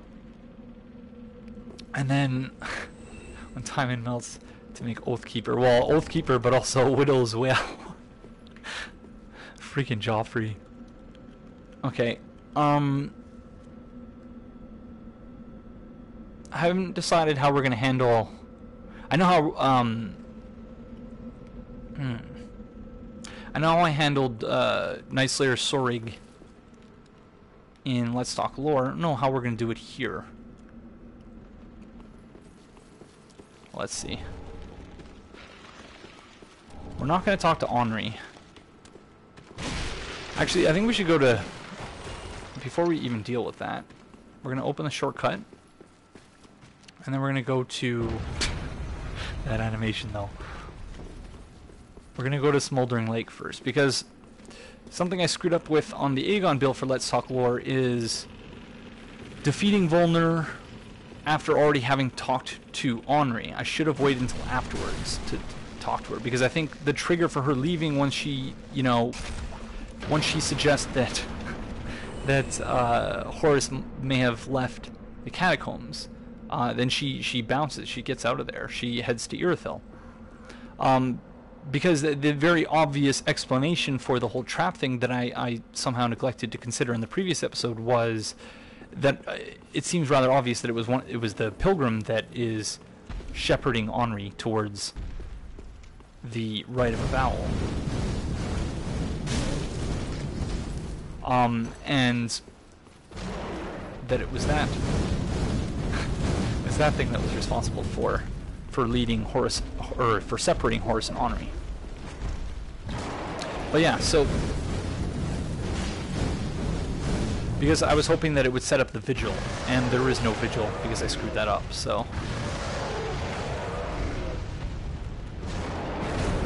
With Yorm's headgear, it would suggest that he is from someplace dry, arid, and sandy. Karthus of the Sands. Yeah, well, it doesn't seem like there's much explicit text in the game that would support that, but yeah, but it does seem like they're, you know, like I said, that it's plausible that the way this subtext sort of points towards it.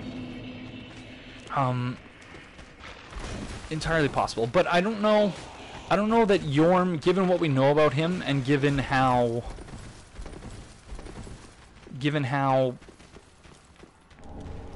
you know, his relationship with Sigurd, and how he seems to have been like a very peaceful guy, I don't know that he would ever have been related to Karthus, which, you know, is ruled by a very wow, get wrecked, holy moly, skeletons, not giving up at all.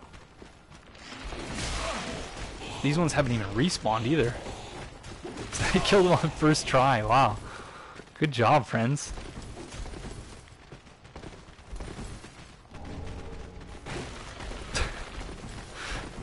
Don't give up, skeletons. The implication with him being descended from a conqueror is that he's from the profane capital.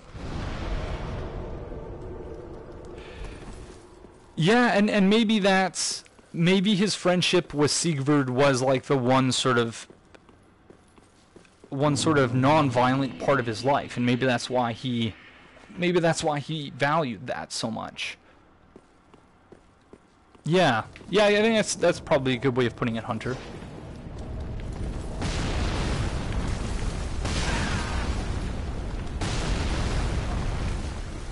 I hate that ballista so much.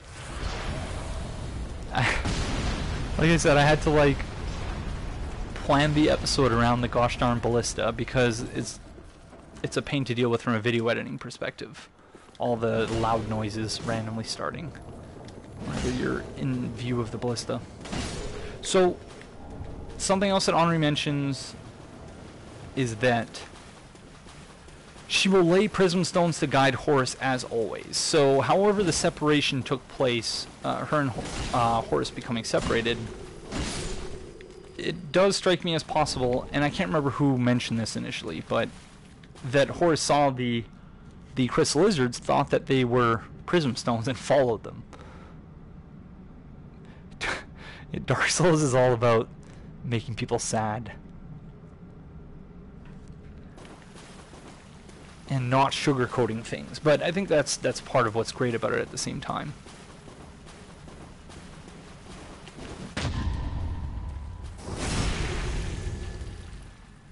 Yeah, that was in my last Let's Talk Lore.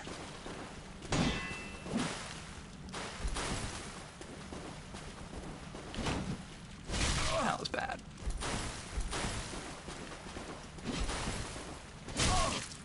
So fast, friend.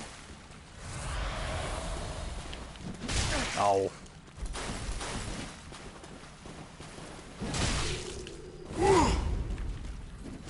Oh.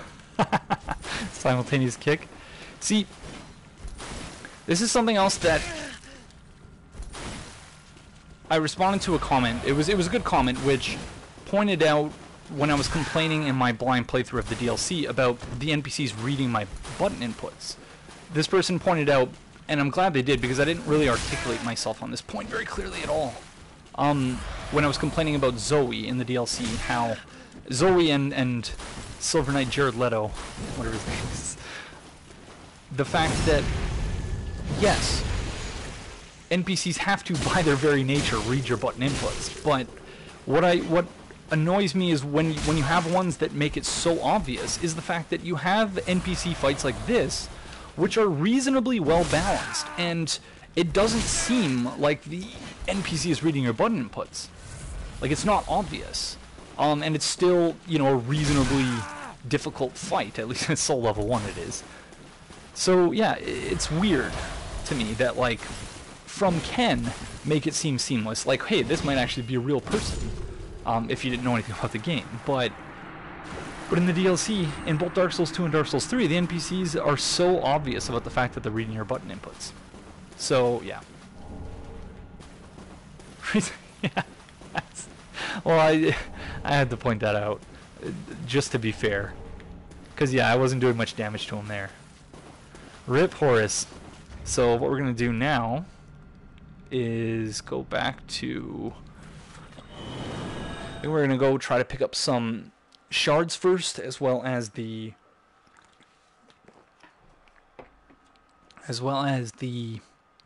Undead... Oh my gosh. The whole reason we went back to Firelink the last time was for me to upgrade my Estus Flask. Didn't upgrade it. So we're gonna kill the sandworm, or the Karthus sandworm, and then we're going to remember when we go back to Firelink to upgrade our Estus Flask. And then we're gonna take a short break before we proceed. Because I've been streaming for an hour and 40 minutes. It felt like that. Why does Moon Presence want us to visit the workshop in the Waking World? If Moon Presence controls Gehrman, then it's clear that I don't know that Moon Presence controls Gehrman. But Gehrman is his prisoner. So he, you know, he might manipulate Gehrman insofar as it's in the interest of the Great One to manipulate a human. I'm sure, you know, they have no problem doing that. Like, look at Odin and how Odin sort of surreptitiously manipulates people and gets people to carry out his will. But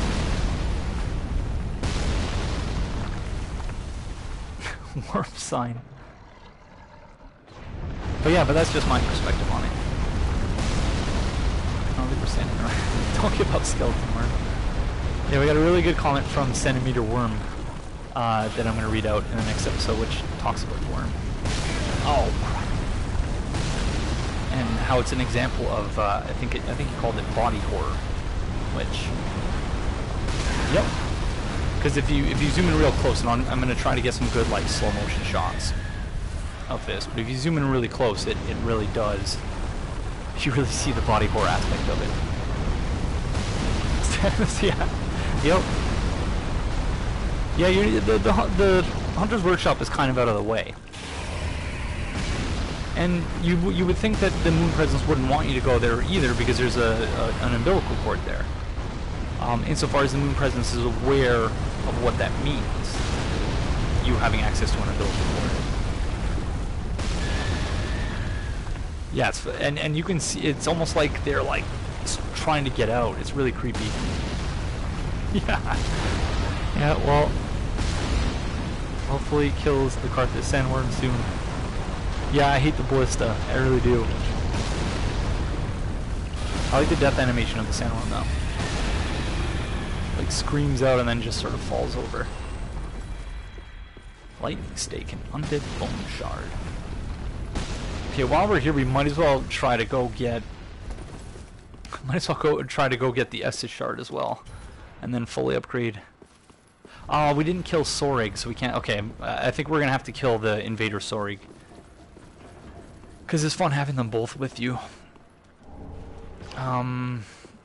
Do we have enough large Titan? Oh, we need one more large Titanite shard. And we can upgrade to +6. I love the worm, I just wish it wasn't here. Yeah, it's really weird.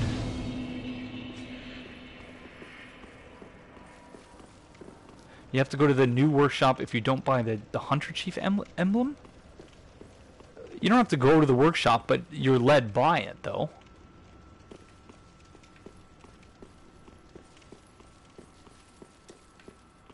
Because you could just go through... Wow, I don't remember the route of Bloodborne at all. Oh, no. I hate these guys. Where's Cuculus? Where did she go? Yeah, the NPCs don't have very good pathing. Neither of them will climb the ladder that you need to take to go up to the ballista. It's trapped outside. Good old Great Swamp Cuculus, yeah. I have a bias towards big neat monsters. I'm always excited in any game to see the creatures. Yeah, like... I don't know. The Carthage Sandworm is interesting. But it's just not especially interesting to fight, at least for me. Where did she go? Oh, there you are, friend. Oh my gosh. Run! Roll! Yeah, Cuculus is weird. And again, this is something I'm going to talk about in the next episode, but I do want to talk about the whole her potentially having left Cornix. The ballista was just trying to shoot us in here. Hey, Dahlia.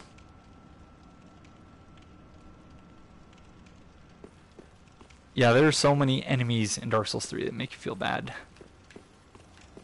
Or which From has designed to make you feel bad. The Pontifice is not some crocodile dog thing, it's actually a possum. Yeah, I could see that. I could see that. It's super weird that she still she has the Dark Souls... Yeah, where you have to... She's the only one, too, where you have to actually beat... she has to survive the boss fight. Hello to you as well, Dahlia. I hope that you're having a good day today. What is with the scream that they do?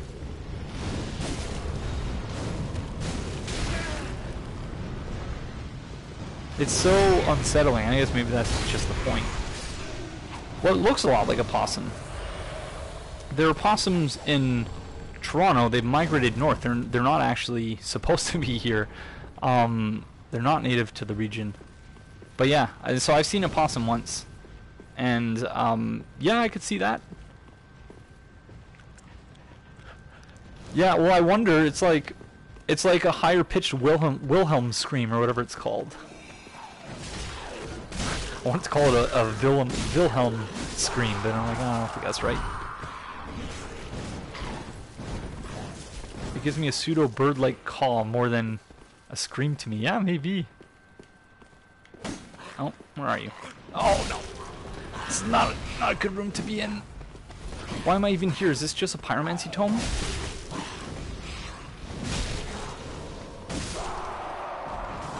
The next episode of Let's Talk Lore is not going to be pretty, because yeah, I'm not good at this area. But thanks to the Mammotin for hooking me up with souls, we're at least a little bit better equipped to deal with it than we are as soul level 1.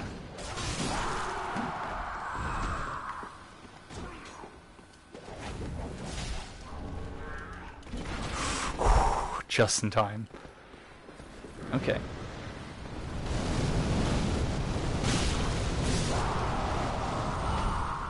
Mammotin is amazingly helpful.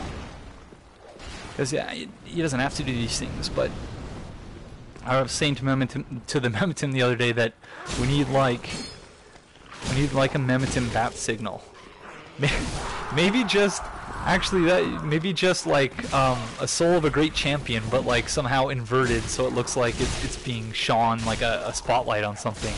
That would actually work quite well, because whenever I need souls, I'm like, hey Mammotin, can you hook me up with some souls? And he's like, yeah, sure. So we need a Mammotin bat signal. Na na na na na na na na na na na na na na Mammotin. Mammotin. Oh gosh. Adam West Batman was a thing. Sometimes I think back to my childhood and watching that show at lunch, and I'm like, what the fuck? Like, even as a child, I'm like, this show's so weird. Okay, yeah, I think we need to go this way. Have like a Majin Buu in the middle, so we can tell it's perfect. Yeah.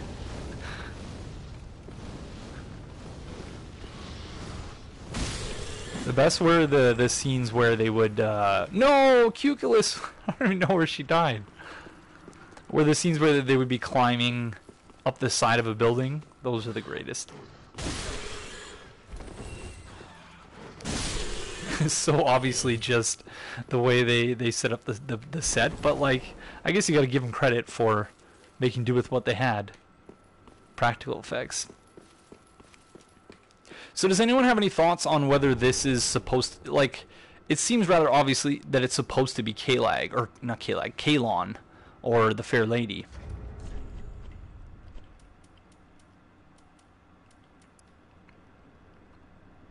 And that this is either Kalana or one of her students, but it is said that she never took another people after the first, which, depending on how you look at it, was either Salaman or us. So, have I seen Lego Batman? No. Adam West Batman was definitely a product of his time. Hello, Theomany. Okay, yeah, we're not going there. It's the Fair Lady in the back and Kalon in the front. Yeah, I thought so too. I think it's fairly heavily implied that she did indeed return to her only surviving sister, and they went into the afterlife together. Well said. What if it's just Kalana finally mutating them? Maybe? But in which case, I don't think... Because there are other instances in the game where you don't actually pick up an item off of a corpse. So I don't think they would put a corpse in the position in front of it in the way they did, if that were indeed the case. But that's just me. I hate this part. Okay, so we don't need the Isolus staff, so we're not going to bother with that. We're just going to run by, like, everything we can here.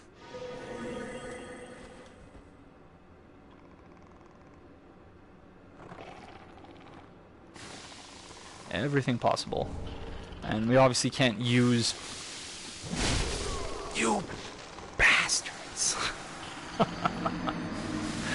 Okay, so we're going to go back to Firelink, upgrade our Estus, and then... Oh, that was going so well. That's what I want to believe, so that there's at least one happy ending in the universe. I know some people saw Kalana's motives as suspect, but I always felt she was rather honest and did indeed have a very... Yeah, I think Kalana is awesome. It's actually a special corpse model in that it isn't a corpse model, but a special bit of stone. Could be NG plus the Fair Lady, given that Kalana couldn't be seen by anyone who didn't have the ability. Touché. What if Quaylana came back to kill the fair lady?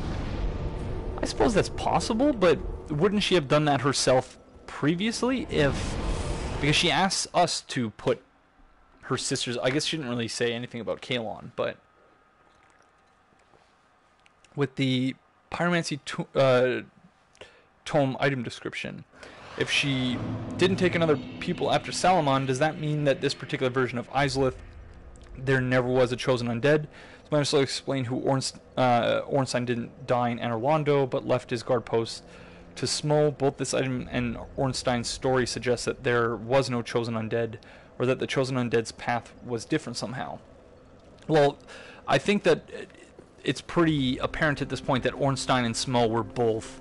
The ones that we fought in Dark Souls 1 were both illusions.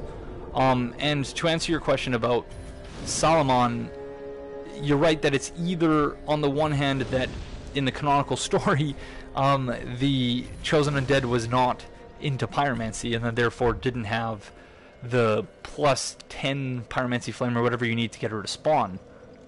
But it's also possible that Salamon wasn't human, unless it explicitly names him as such, and that we were the ones that were talking about the human pupil. Although Kaelana herself says, I'm pretty sure that Salamon was human. So I don't know. It's weird. It is a very good question though, because that's something I've been wondering about in preparing for the episode. Which is good, wasn't he? Yeah, I'll have to look and see what Yoso has to say about that. Did we get enough large? No, or did we? No, we still need one more. All right, we're gonna take a break though. All right, but I will put on some music for you guys.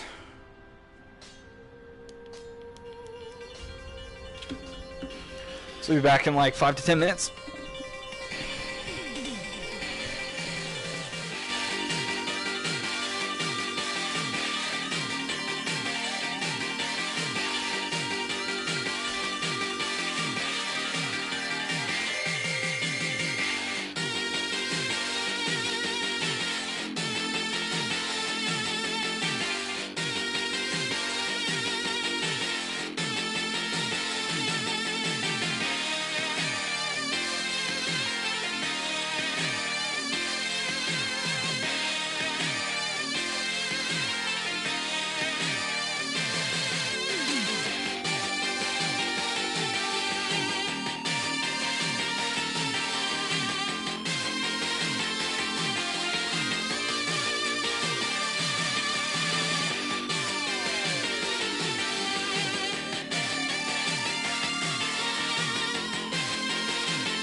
I love this song.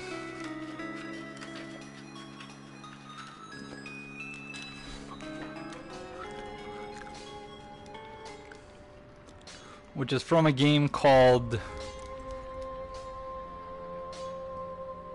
What is it called? Kanako for the PC 98. And the song is called Sweet Office Love. So I think it's one of those like dating simulator games from the 90s. But yeah, apparently awesome music. I never played the game. But yeah. I've said this before, but there's a channel, Accel Joe, ACCEL Joe, who has all these soundtracks to games that are like Japan exclusive. So I occasionally just watch those on shuffle to like look for new songs that I've never heard that might be good, and that was one of them. And I looked into what the game is, and I was just like, at least it's got good music, if nothing else. Okay, I don't think we're gonna bother with the ballista after all. I think we should just go beat, or try to beat the old Demon King. But yeah, sorry for the wait, everyone. I suddenly got very, very hungry, so I had to eat something. Does Fake Yosefka know that we're a pale blood hunter? I don't think so. She's just some guy who, you know, I can use to do my bidding, and that's pretty much it. Assets from late 80s and 90s dating sims or H games are actually pretty great quality. Well, apparently, yeah. Do you guys know if this video will be on Twitch? I kind of got to go. It will be on Twitch, but it will be permanently on YouTube. I don't always save the live streams I do on Twitch, but they're almost always uploaded to YouTube. So you can certainly watch it later. But I hope you have a great day. Thank you for joining us. Ultralisk.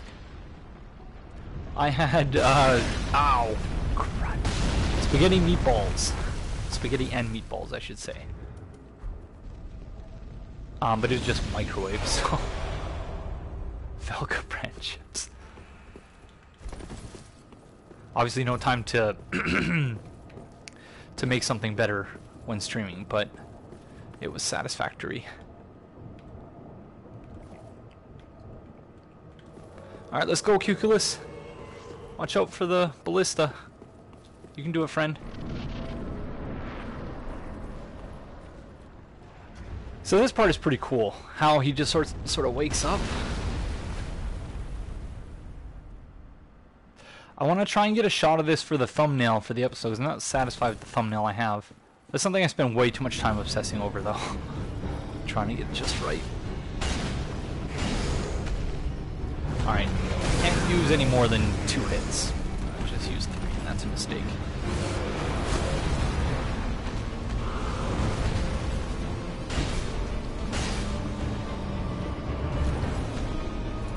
I did like the Ring City. I liked it a whole lot.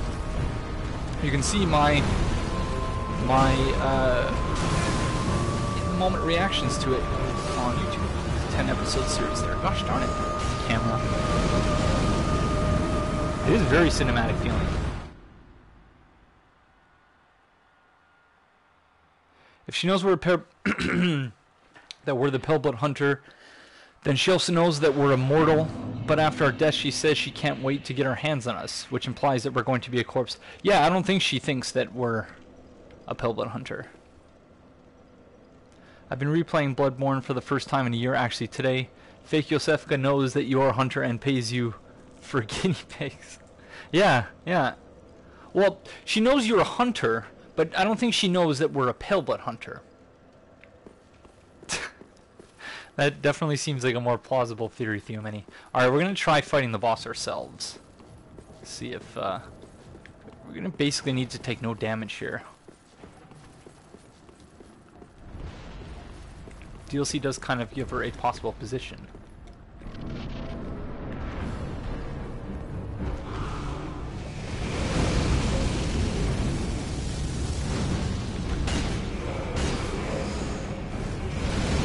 We should probably go get... was gonna say we should stack fire resistance, but I feel like with this little HP, if you get hit, you're dead anyway. Just have to not get hit. Oh, and not use 3 attacks. We already established that's not good. So it's 2 swings. Let the stamina regen.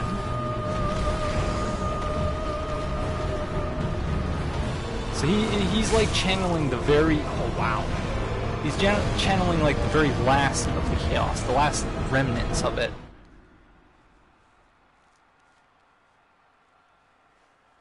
We know the paintings aren't named after the painters, and she's heavily associated with them. Yeah, touche. Well, I also haven't gotten a chance to say this, but I really enjoy your lore videos. Yeah, I've still not read Theomany's latest essay, but I'm looking forward to doing that. Discussing sin is just a better use of time. Hi, Aegon. First time at your stream, just recently discovered you on YouTube. Big fan of your content. Well, thank you, True Dag 101. It's much appreciated. Welcome, friend. Alright, let's go die to the boss again. Velka was the surrogate mother to Priscilla and Ariamis, though. Yeah, there's a lot of stuff I'm confused about. Velka is very much one of them. Not confused about it, but just not sure. Because there's so little concrete information. Well, sweat nurse is confirmed. And her statue in Arendelle has been... Was it decapitated or was it just missing? I don't remember.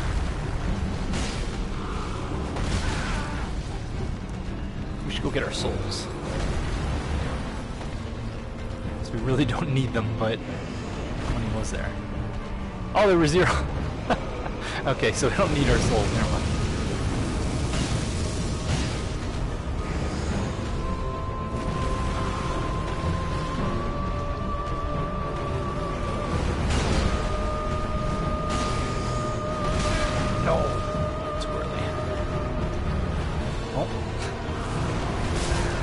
Weird how he sort of just slid there. Oh, wow, I don't know how we rolled through that. I will certainly take it. Shouldn't do it. 3 hits. Aegon, stop it. It's too bad the red tear stone is so underpowered in this because, you know, if you're gonna just try not to get hit, might as well red tear stone get all that extra damage. Oh, wow. That's a quick attack. I had no time to react there. You see one of his eyes has like flames in it, the other one doesn't.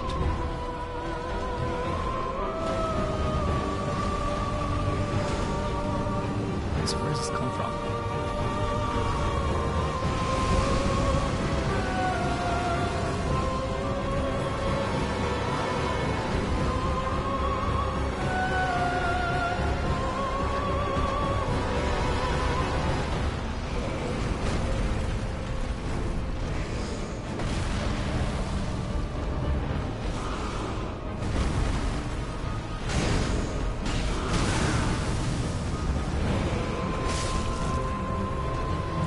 Terrible.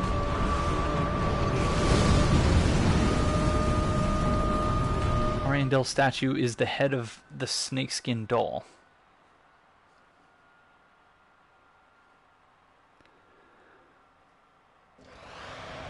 All these decapitated statues. Why are people gonna go decapitating things? Alright, we're gonna increase our fire resistance a bit, I think. Oh, which means we gotta go get the Firestone Plate ring. No biggie. Because this is, I believe I did say early on that this would be an all bosses run, and I still maintain that it is, but I'm beginning to wonder whether we might just leave this boss for now, because at least let's go talk to Henri.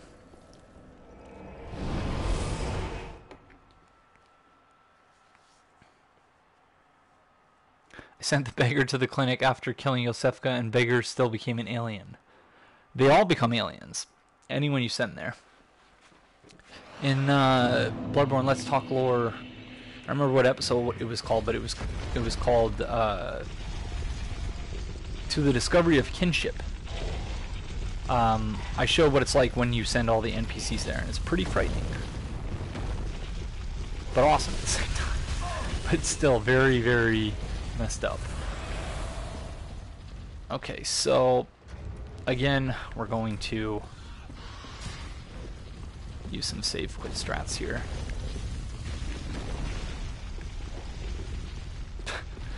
But you can only see like out of the corner. So you have to like angle the camera just right. And so the reason we have it ready is because it's, oh wait, but we're not even embered. What am I doing? Oh, I might as well save quit anyway. That was for Night Slayer Sorig, so that we could save quit and avoid the invasion. But we're not embered anyway, so didn't actually need to do that.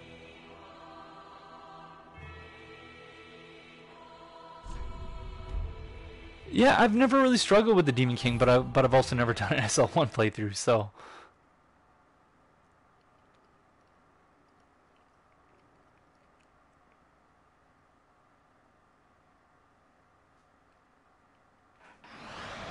All right.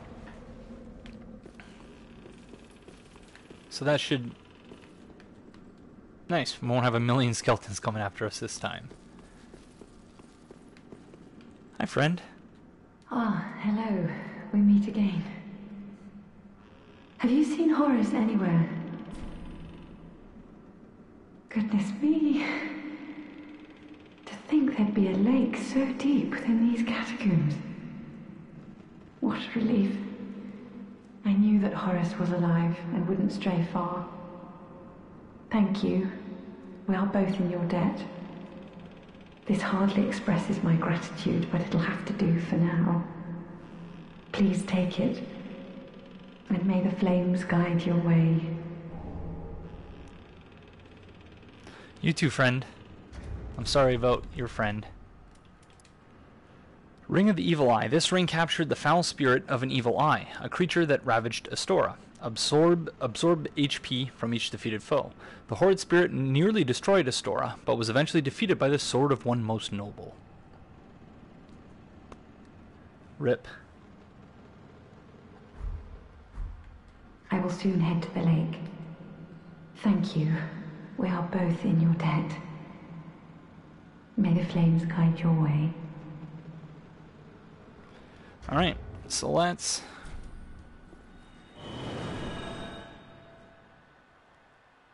We're going to go to the spot where Horace, where we killed Horace now. The best thing to do is send the NPCs to the clinic after you've entered the clinic through the window back. It's the back door. Yeah, because then she gives you additional items, I think, right? The Memetim? Because she warns you, and then if you leave, and then... and that's how you get the rare dialogue too, where she goes to the discovery of kinship. I think it's I don't remember what the item is. The blue vial, whatever that is. Oh, where are we going? Gosh darn it. I'm supposed to warp down to...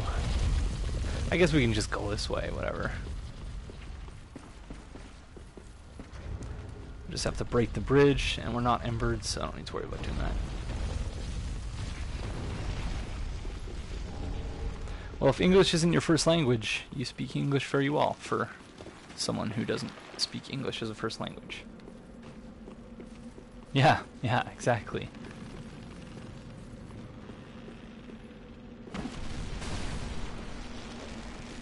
Sorry, Skellies.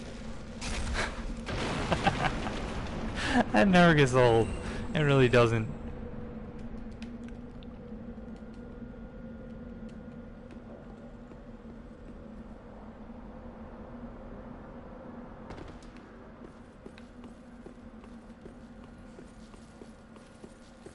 Doing Kaplan. Well, he does wheel and deal, so he is certainly deserving of attention. Of all the cut content from Dark Souls 2, I was most upset about the Gavilan content. Because, you know, Gavilan's sad and Gavilan feel. The best part of those skeletons are is the fact that, yeah, actually they look just like the skeletons from Army of Darkness. I remember as a kid loving that movie, but thinking that the skeletons look so goofy with like the stop motion they did.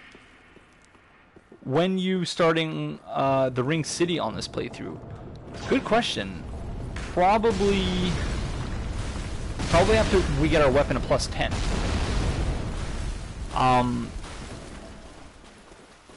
Because yeah, and I think I want to try doing. I think we might try doing the Ring City first, and then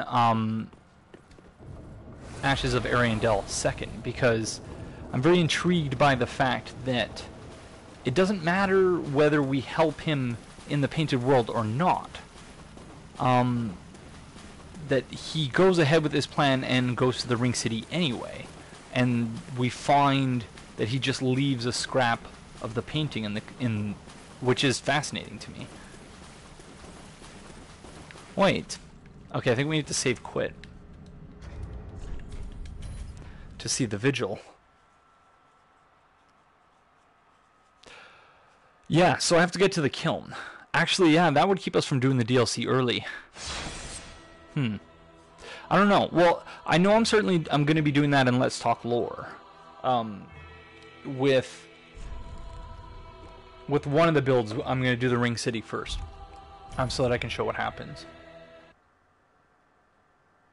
Yeah, silver and gold tracers. Oh, that's true. I do love those weapons. Or at least I love the gold tracers. Silver one's cool too, though.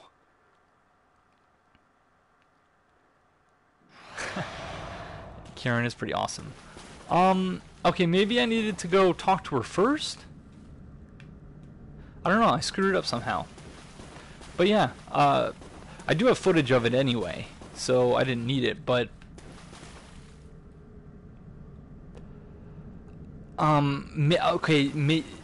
maybe I need to go kill... What's-his-face first? I need to go kill, Volner.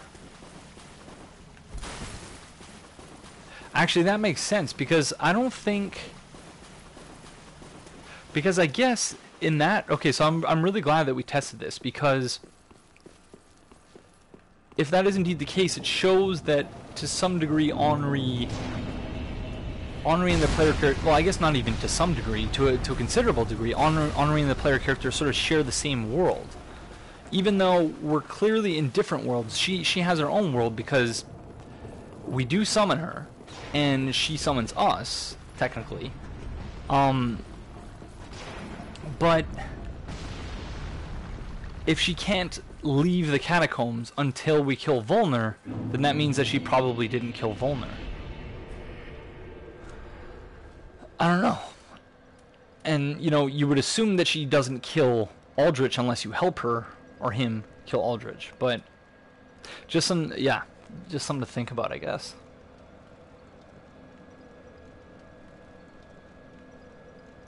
I don't care what the next game is, just as long as we get one. That's all that matters. And as long as it's made by FromSoft and they want to continue doing it. Don't want a dating sim. Romantic Souls Prepare to Dine edition. If I ever get Dark Souls 3, yeah, I would love to have the mods for this game. That would be great. The mods for Fallout 4 on the PS4 are friggin' terrible, though. So I wouldn't be very optimistic. And that's not... I don't think that's something FromSoft would ever do.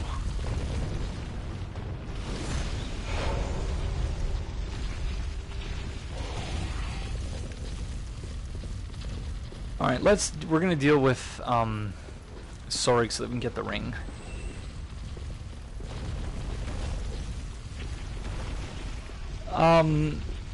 Yeah, I don't really have much interest in doing that, but I don't have a problem with Vadi per se, but just I don't know. Like I was saying earlier in the stream, I try to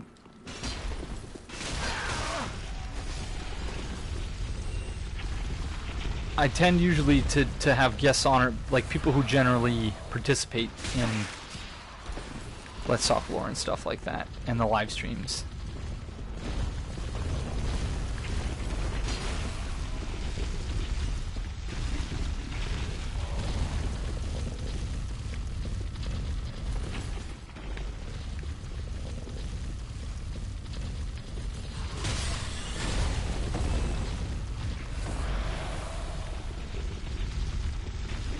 So, does anyone have any thoughts about Sorig? Like, I have some thoughts, and, you know, I'm prepared to talk about several things for the next episode, but yeah, Sorig is... It's just like he's shitting on... Pardon my language? Oh, I shouldn't have started talking. Wow, that was great. It interrupted his celebration. Oh. Yeah, I wouldn't mind Kingsfield at all. That would be really cool. I would love to play some of the older Kingsfield games, but that was something that JSF talked about with when he was on the Don't Give Up Skeleton podcast. I think that's the thing I meant to mention earlier. So yeah, he was talking about his history with the Kingsfield games and how like it takes something like 15 seconds to turn around because you know it was like very early PS1 game.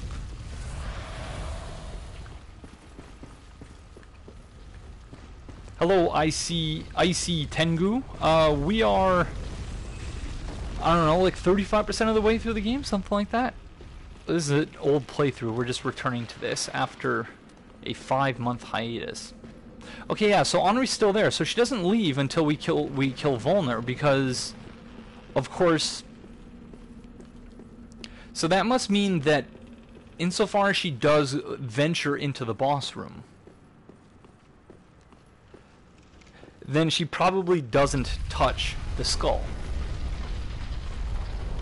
Because another thing too is that she does help with other boss fights. So if she was fighting this boss in her own world, I would imagine. Although, see, this is the whole thing with the multiverse, because there's so many possibilities that it's hard to even like delineate them.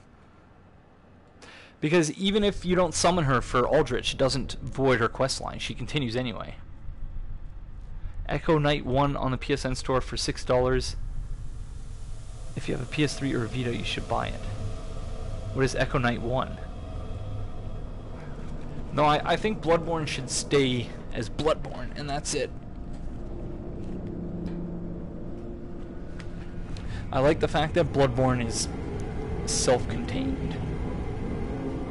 Yeah, well, and that was another thing that JSF mentioned on that podcast, on the Don't Give Up Skeleton podcast, is that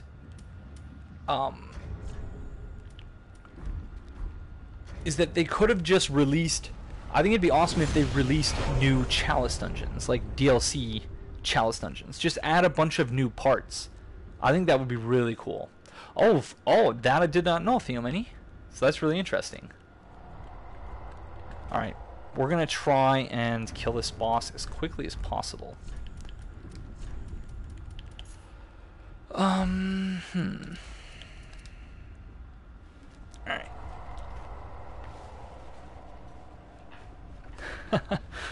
Well, unfortunately, I'm writing a dissertation, so I only have time for one series right now, and we're not done with Dark Souls 3 Let's Talk Lore, so...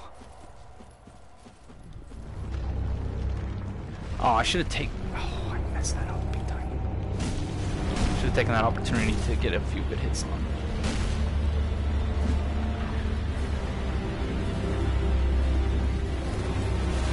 It's so hard to see where his hands are sometimes. His arms, I guess. There we go.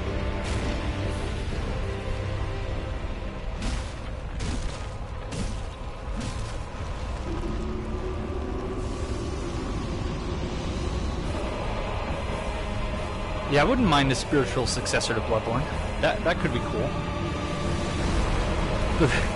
The problem with that is that we'll, in addition to dealing with like the Dark Souls 3s and the Bloodborne universe stuff, we have to deal with like, oh, this and Bloodborne are definitely connected.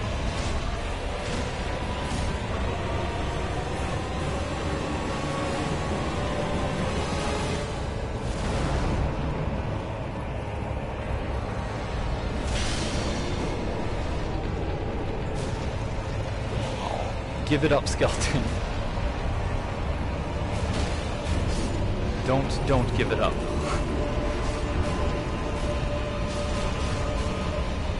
Alright, where's your arm there? Oh. Oh no, bone wheels. Alright. It's a fancy little sword you got there, friend. I was hoping you'd take out all your friends, thank you. And just hold your arm out for a second.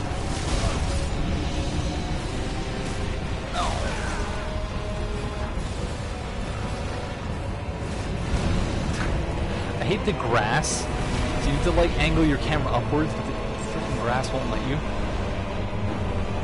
Or weeds or whatever those are. This is cool. I like that when he does the Rathagons. No, that was a chance.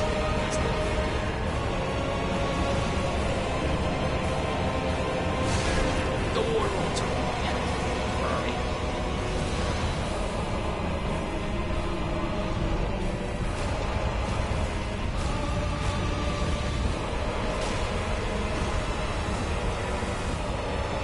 Can't clip your arm through the floor, Mister. That's not fair.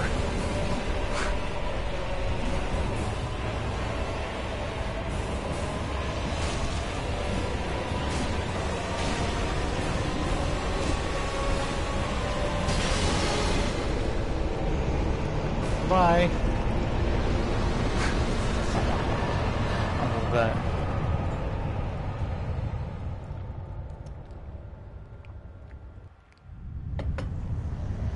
Yeah, I want FromSoft to make whatever they want to make. Because at the end of the day, if they're passionate about it, it'll be good. So, well, if FromSoft does one thing well, it's certainly a little weird. They do a little weird very well.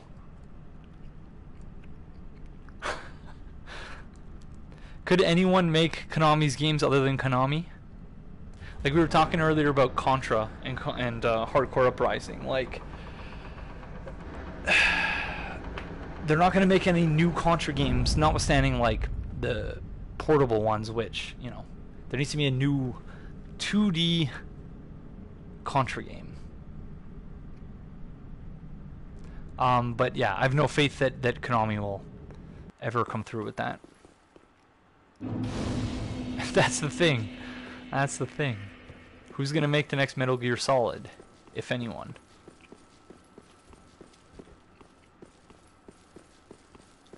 That's the worst part about it, and that they went from a company that, you know, you didn't really hear much back in the day about, you know, terrible developer practices. And that doesn't mean that there weren't such practices going on, but I think we should go back to Firelink. But certainly you didn't hear like anything of like the human rights abuses that were going on there recently. So, and just how, you know, they make all their employees like use rotating email addresses that are all like anonymized and stuff like that. It's very strange. It's really sad. Hey, friend. You're an unkindled, aren't you? I am Cirrus, of the Sunless Realms, former servant of the divinity. Duties we each bear, but one's duty is a solitary affair. I doubt we've much to gain from fraternization. Blessing of the moon upon your journey. I have plenty to gain from fraternization. I doubt we've much to gain. Bless. We become friends. Ah. Can learn things from each other. What do we want to buy? Embers? We already bought all the embers. New armor, maybe? See if any of this fits us. Or fits us, if we can handle the weight. Don't mind the Horus's stuff is pretty ugly though. I don't mind the Legion stuff though. Alright. Ashen 1. Oh, I'm such an idiot. Earlier, that was the dex requirement I was looking at earlier. When I was like, why can't... I thought that the two-handed bonus wasn't working, but it was actually just the fact that it was 12 dex. I thought that was 12 strength. So I thought if we two-handed it, it would be fine, but... Ah, well met. 'Tis good to see ye The in good connection between the health. Sunless Realms What and needs Gale. People have smithing pointed out this how day? Hodrick's armor kind of looks like the Slave Knight set.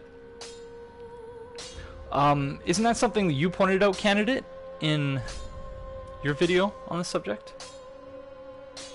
I know I heard that somewhere too. Oh, we still need another. Okay, we gotta go back to... Gotta go back to get another large Titanite shard. There's bound to be one in the lake.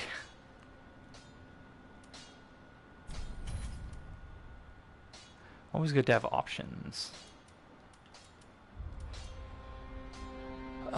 Thief mask, I like that.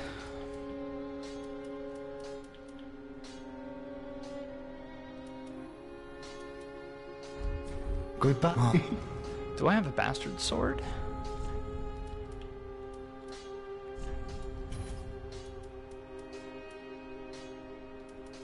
I do. I'm gonna want to upgrade that soon. I wish there was a different symbol for, like, maybe a yellow X, which shows that even though you can't one-hand the weapon, that you can two-hand it and still be fine, because then it's hard to distinguish which ones, I guess you just have to look at them, which ones require more dex, and that therefore for which two-handing will do nothing. But yeah. Hey Aegon, how was your day? My day was busy, but I'm happy that we are starting off in a stream, or finishing it with a stream. Sorry, 1 second. We'll have to get going soon though. So let's see if we can go get another large Titanite shard. I suppose we can just get one in Earth Hill, but there are all these ones. Let's go to the abandoned tomb.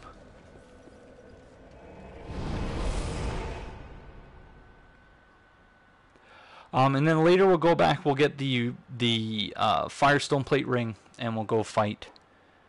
We'll go fight the Demon King, the old Demon King. But for now, we're just gonna continue. Let's see.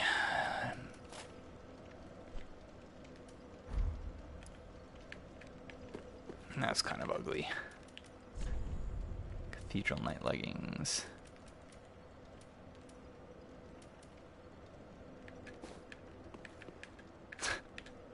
I guess that guy, that is kind of the charm of that guy Patches, is that, you know, he's looking good and he just makes use of the things that he can use, so I'll just have to leave it. Okay, so we're gonna go check now to see if there's the vigil to Horus. So and if so, then the trigger for that happening is you telling her about the smoldering lake and then defeating High Lord Volner.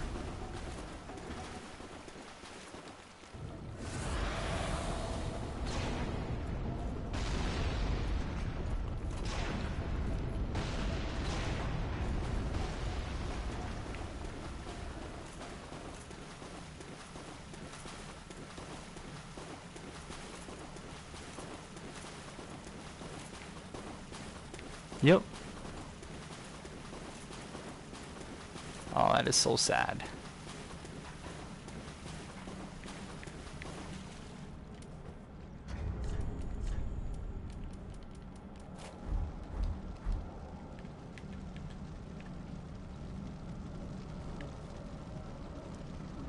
So yeah, so this is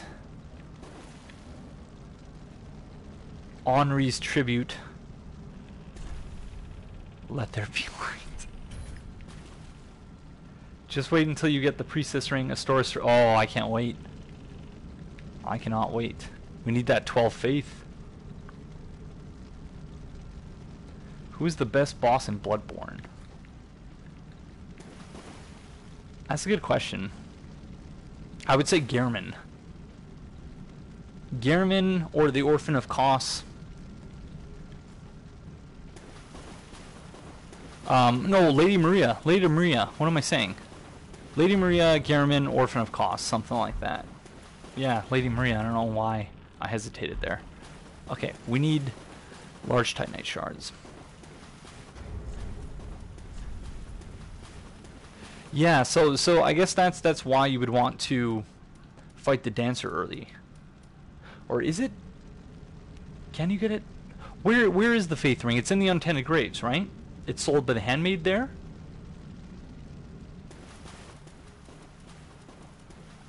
So maybe that's something we'll try to do after we upgrade our weapon a little bit. What the heck am I looking for? Staff. Need to organize our inventory big time. Where is...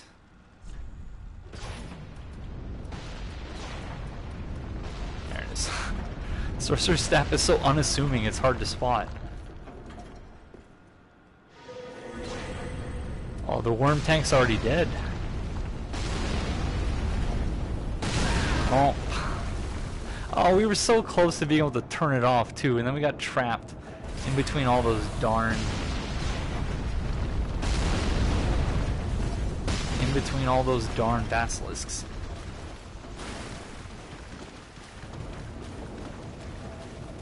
Alright. Aegon's favorite boss in Bloodborne are the ones who got dirty laundry airbridge. They're also just really great. Yeah, no, that's true. I guess I really liked the Gehrman boss fight, and I really liked the Old Hunters. Well, I don't really know of anyone who didn't like the Old Hunters. Oh, stop it! Tell Carl. Okay. That's a large Titanite shard, I think. No, that's the Chaos Gem. Silly me. Yeah, Bloodborne is a great game. It really is. Certainly, like, and I've said this before, but I wish that they had treated the sort of multiplayer PvP aspect of it a little bit less dramatically different than Dark Souls, but like I don't think that there should have ever been the bell ringing woman or anything like that. Nice, there's our large Titanite shard. But yeah, but in terms of PvE, I'm pretty sure I did candidate. Let's see. Yeah, I have 2 chunks, so no. I don't want to use binoculars.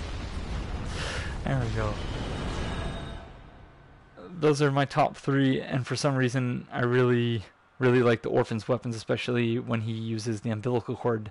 Yeah. And just the setting of the boss fight is amazing too, with the water and cost there. Like, that's a great boss fight. Oh, I thought you said we had nothing to gain from fraternization. Hello again.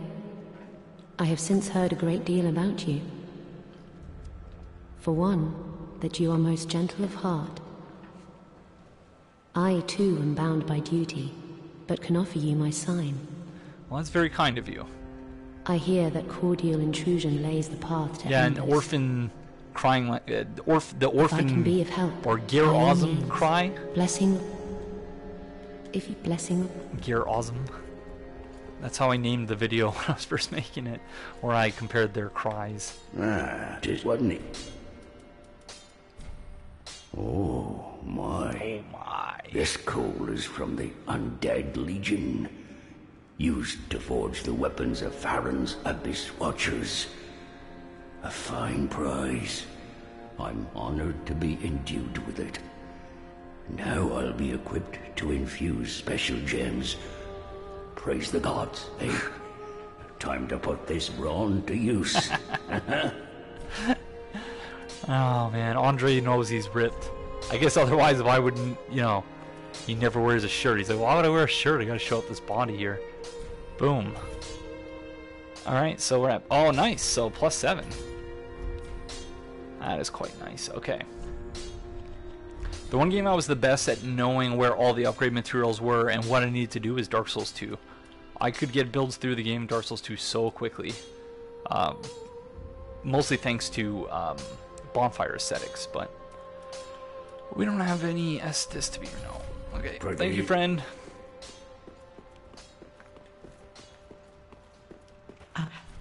Let's buy some. I keep thinking let's level up, and then I'm like, wait a second. Not in this playthrough, mister. Oh, it's... Ashen 1. I need to buy it from... Oh, and... From Grey Rat. Hey, Aegon, do you get weirded out by the bicycle posts around Toronto? They always remind me of the sword of a vow you use in the marriage ceremony. Not a great image to be reminded of when out walking. I actually... I went and I took a photo of several of them a couple blocks away from my house so that I would have it for the Anne Orlando episode to show off that very same thing. Because, yeah, I definitely see it. I didn't until someone mentioned it in a comment, but now I definitely see it as soon as it was mentioned. Cannot be unseen, in other words. Goodbye. But yes, that is... Pill Locker, you are 100% right. Alright. Where are the Knight's leggings? Alright, that looks a little better. Just basically using the Knight starting set now, but whatever. Yeah, what light is. Touché. So we don't yet have... Oh, I shouldn't have been spending all those souls. We should have just bought the key.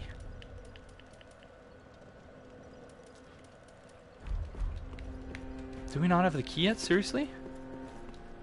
Oh, how may I...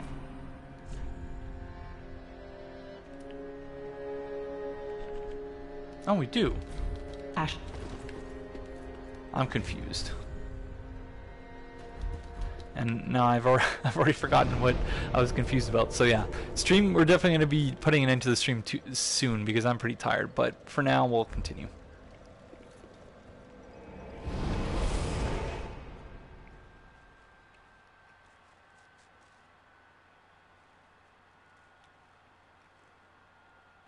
He never sits down. His legs are probably ripped too. Yeah, that's true, Sain. Yeah, that's a good point. Oh, man. Yeah, well, if all you're doing is smithing all the time. Oh, Irithyll. I can't believe Irithyll... Although we've been doing the playthrough for a long time, but... It's nice to chat with you on stream again, Aegon. It's been... Yeah, I know. Well, I've not streamed in a while, notwithstanding the stream I did last week. Or 2 weeks ago, whenever it was. But yeah, so it's definitely good to be back. So I believe it was Hunter was saying earlier that this would seem to be a possum. I can definitely see that now. It's like a possum slash alligator. Slash beast, I guess.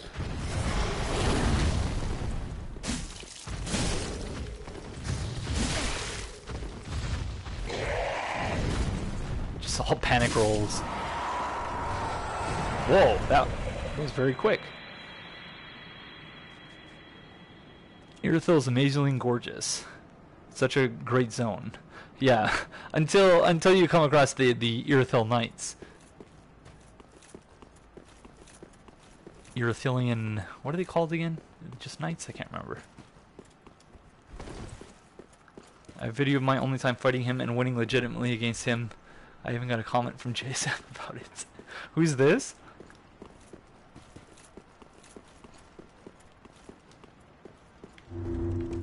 It's interesting that you just walk through and you don't actually need... Because it looks just like a fog gate, so you think that... Yeah, I don't know.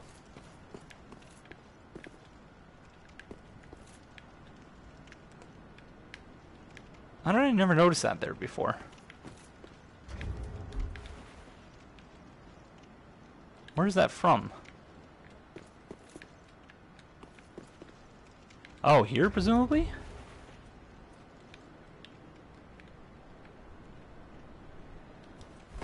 Irithyll doesn't have those stupid ticks.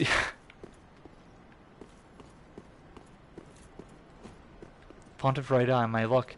Oh, yeah.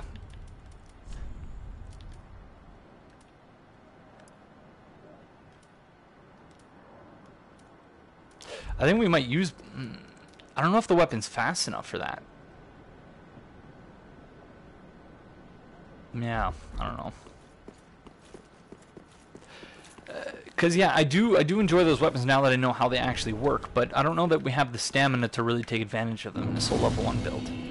But that's the interesting thing about Soul Level 1 builds, just that, yeah, you really have to adapt to what, make full use of everything you have.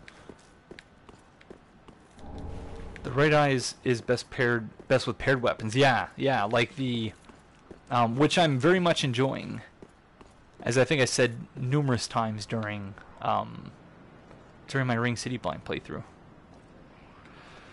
So, yeah, the number of Outrider Knight ghosts or phantoms doesn't match the number that we find in the world, which is disappointing, but it comes close, and it's a very interesting touch. Oh man, this deep battle axe really is good. Like, I'm very much looking forward to using the Astora sword, but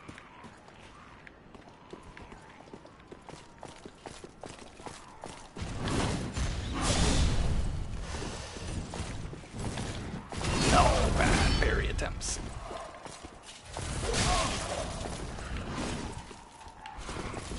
I do enjoy the fact that when you have this little HP, pretty much every time you heal, it's like you're using a Divine Blessing.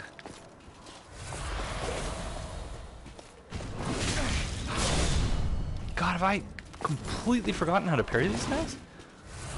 At least we have decent at it. What are you doing? No. Oh, so you spitting out disembodied humanity at me? What does this look like? Catacombs of Carthus? So that's an interesting attack. Weird. The Canehurst ones that kept getting stuck in the... Are you talking about the Bloodlickers? I'm a New Game +5, and I'm in love with the Frayed Sword. I love the moveset and the style. Yeah, I knew they had this attack before, but I guess just in light of our discussion of the disembodied humanity thing, it's interesting.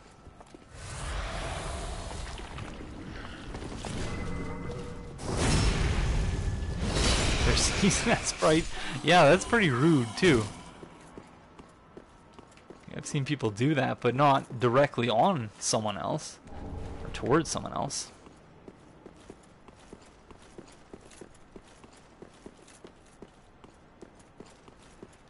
Alright. By the way, if red eyes in Bloodborne mean corruption, what do the blue eyes of the choir beast mean? That's a good question. And I don't think that's something we ever figured out in Bloodborne Let's Talk Lore, but I do remember mentioning it. It just had something to do with the fact that the things that the choir were doing. I don't know. They were doing a specific type of blood ministration there that produced the blue eye. But anything, because there's really nothing in the text of the game itself, I think, that explicitly explains that. No, stop shooting your fire. Those enemies, I think, are called Fire Stake Witch, which is weird. Weird name.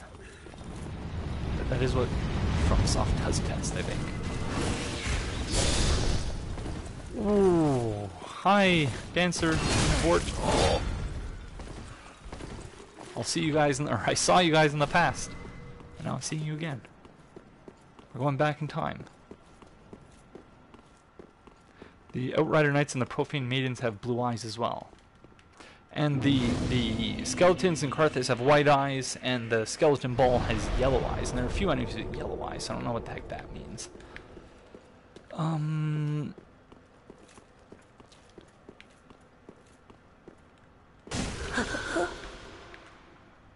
Hi. Did you lead Horus into a trap? Pilgrim head. Yes, indeed. My. I see you're unkindled. For a pilgrim such as I, all tucked in and awaiting death, to have this honor, this presages a most glorious death indeed. Praise thee. Praise thee.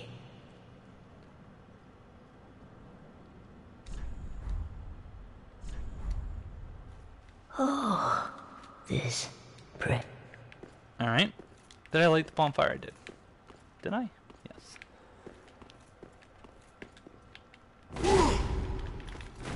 But why? Lady Uria. Get wrecked.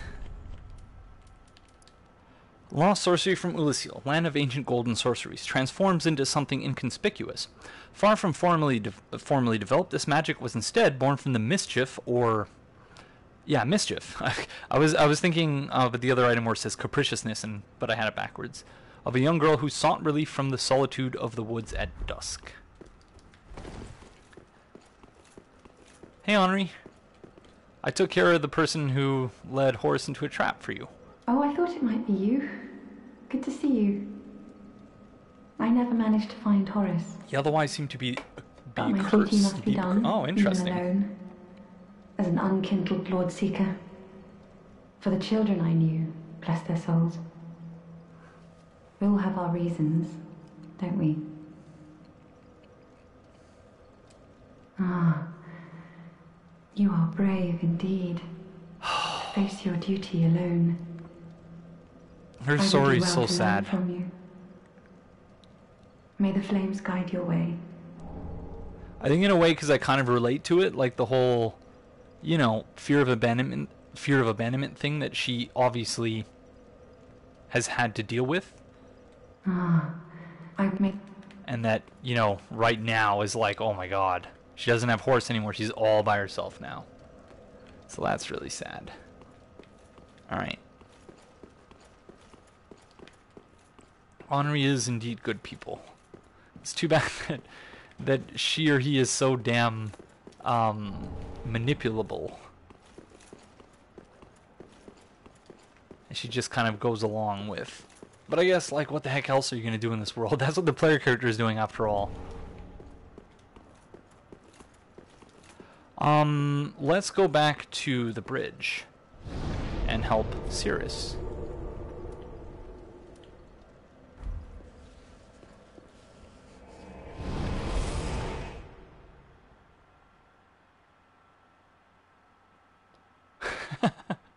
Well said, Dahlia.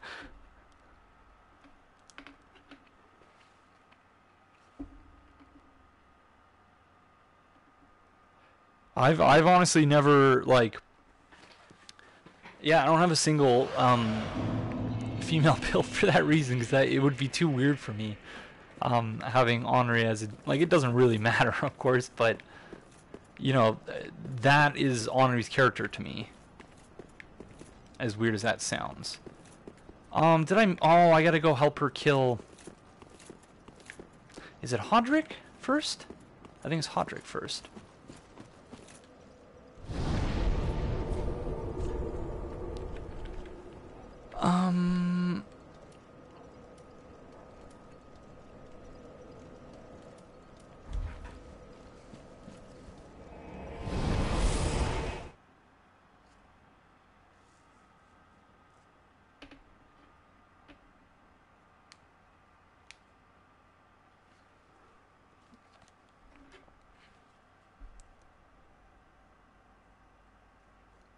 Max von Sydow. So CR8Z Cam, excuse me, True Dag 101, You Died 7, Murno Obuddy, I'm Simply Matt, and Stuff Totally. Thank you all for the follows, friends. And welcome to the Rent King Covenant. Sorry if my thanks are so delayed, which they are, but I don't have stream alerts or anything like that. That's one thing that, like, really, it amazes me that the PS4 streaming thing, like, they have updated it in some ways, and in some ways that are good and useful, and yet the text thing on the right, it still doesn't wrap text properly. Like, how do you not know how to wrap text? Like, that is freaking simple. Like, it's not simple, obviously, from a programming perspective, but it can be done. So if it can be done, why isn't it done? Like, because it makes it look so... Like, obviously, I'm used to it because we've been streaming like this for so long, but it would be nice to have other functionality, too, like being able to play music and not having to hold my microphone up to something in order to do that. So yeah, so it's weird. There's so many little things that it still doesn't really do right. Where is her sign?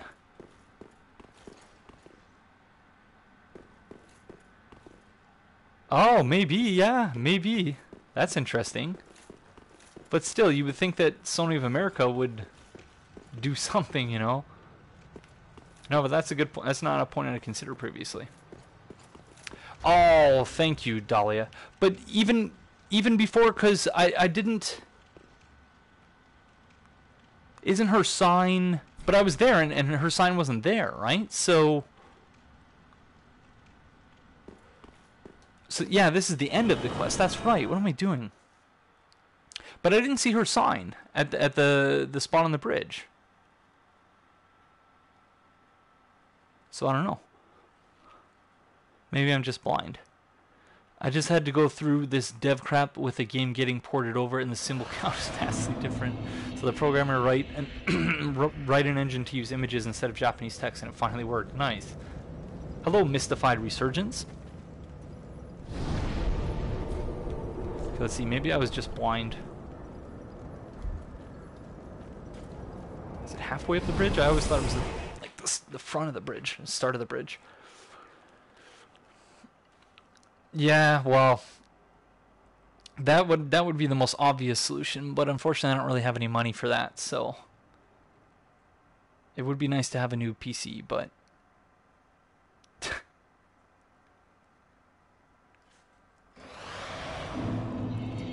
one day I can't be a poor graduate student forever, so hopefully I won't be an unemployed doctor. Because that would suck. Just spending 6 or 7 years in grad school. Where's your sign? Keep moving, but try this place again. That's good in its nonsensicalness. Bring a doll to be granted passage. See, I always thought her sign was like right here. Or is it over here? No.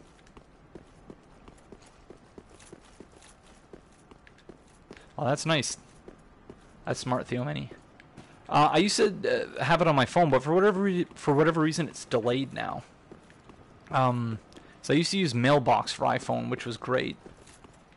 I think it was called Mailbox, but they shut down. So I've been using Apple's the iOS's native Mail thing, and it sucks. It's really bad. So. Ever since then, there's been a delay, so I don't generally thank people until later, because it's delayed anyway, so. Yeah, I don't see her sign anywhere, and we got the dialogue from her, so, like, she's not aggroed to us, so what the heck am I missing? Yeah, I would like to stream Bloodborne again one day, for sure. Yeah, iOS in general is, like, it's still basically the same operating system it was when the iPhone was first released. Like, it's really not all that different. Okay, Pillwalker, that's a good idea.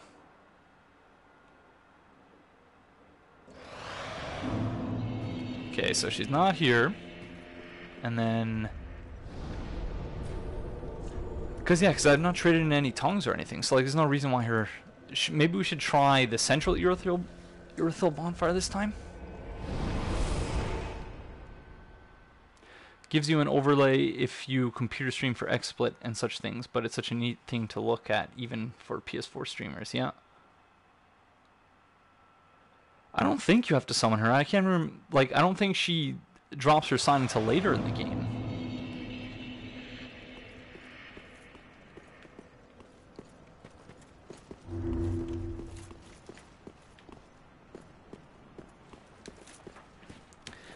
What would be really cool is if something I wish they had done is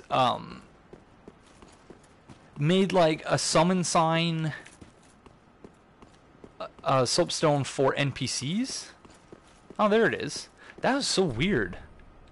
So that instead of you touching a summon sign to, like, because it's weird that you're everywhere else in the game you're summoning someone else by doing that, but with the NPCs you're allowing yourself to be summoned. So it's weird that it's backwards, is what I'm trying to say, but failing.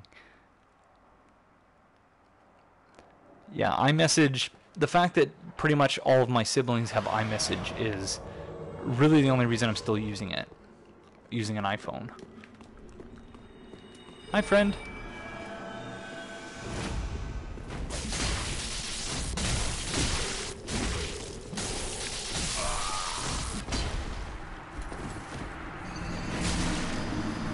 Get wrecked. Wow. Something like the eyes that would snatch. Yeah, yep.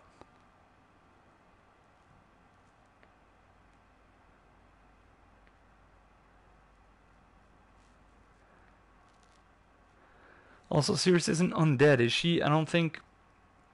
Yeah, she... Oh. Does she use Estus? I don't know. That's a good question. He's a bit of an Apple employee. No, that's a good question. It's still so weird, and we talked about this in Let's Talk Lore, but the fact that Aegon, he always tries to heal even though he has no Estus. That broken S-Talk damage.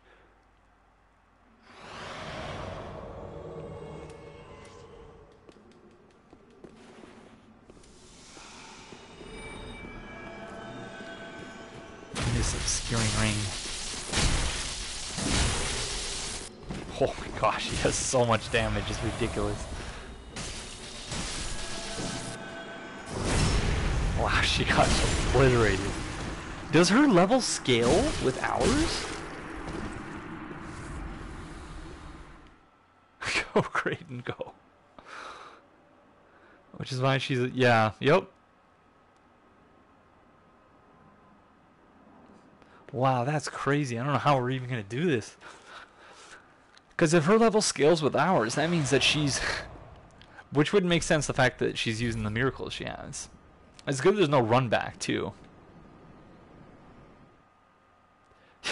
Yeah, that's a good point to Memitim. Yep. But yeah, I do wonder whether she's a fixed level or if it scales. But...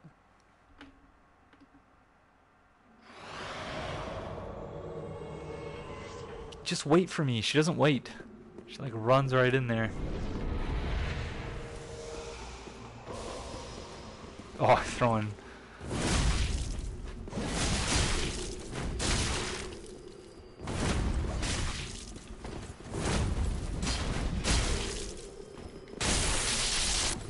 Two hits. That ends.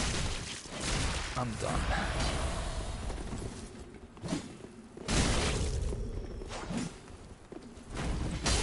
Oh, he's gonna heal, I know it. There it is. No! And then when he runs out of Estus, he uses Divine Blessings, too.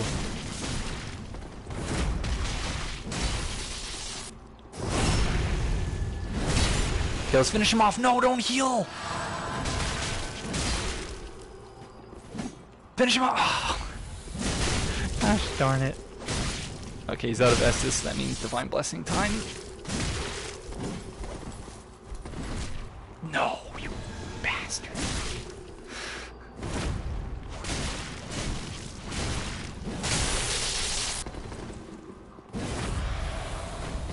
I imagine he only has the one.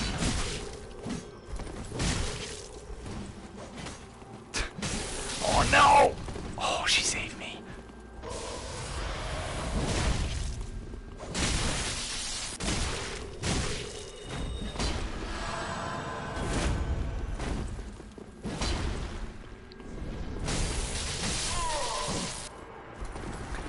Sirius, we were so close, friend. We were so close. Yeah, he's a big time tryhard. Oh my gosh, we were so close. And you see her doing 20 damage to him at the end. Oh my gosh.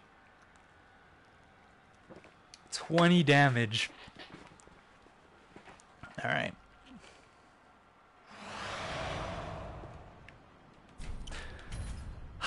We got this. We got this. For Aegon. It's alright. Hello, SG Valkniaz. Sorry if I butchered that.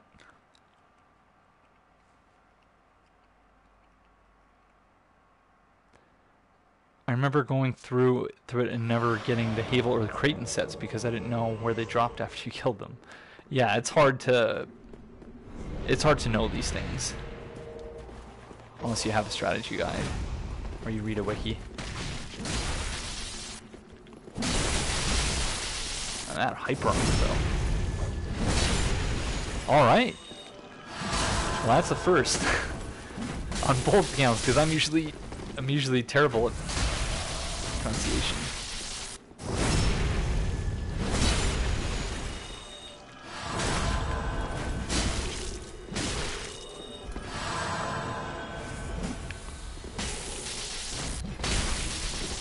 Just gotta not get greedy. Oh yeah, that's why don't I use that against him? No, I don't have any. I don't have any Undead Hunter Charms. That sucks.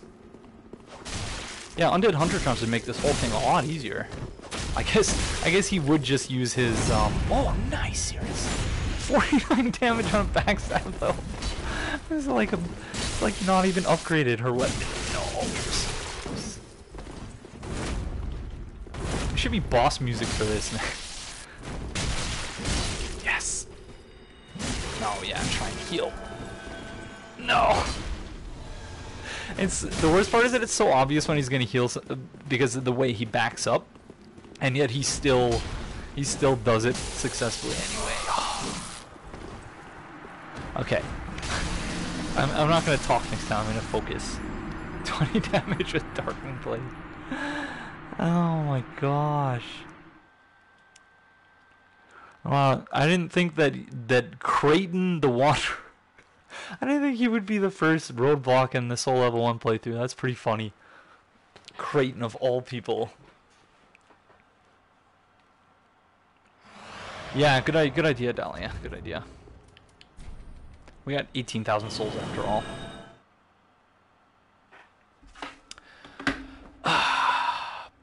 Okay, I'm gonna take like a 30-second break, so I won't put it on music, but I will be right back.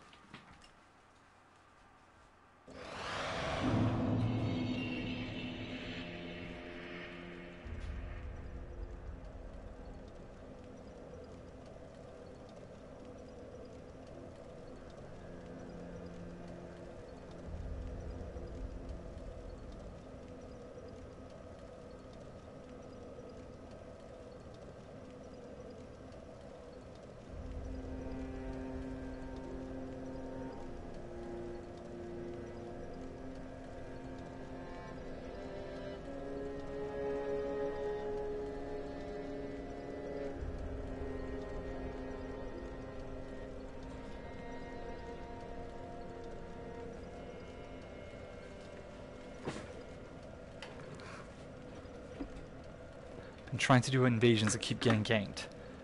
Yeah, that's Dark Souls 3 PvP. Yeah.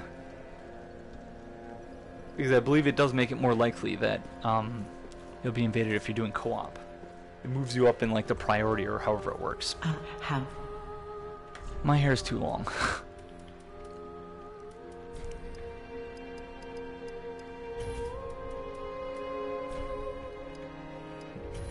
Alright. We got 10 of them.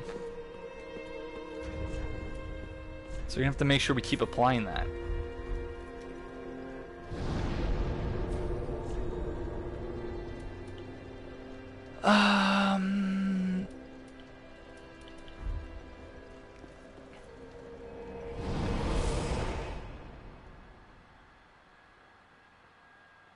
In later new games, he two-shot me with 60 vigor. Wow.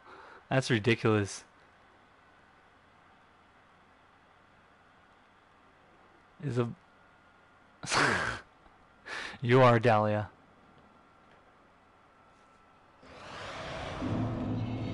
Alright.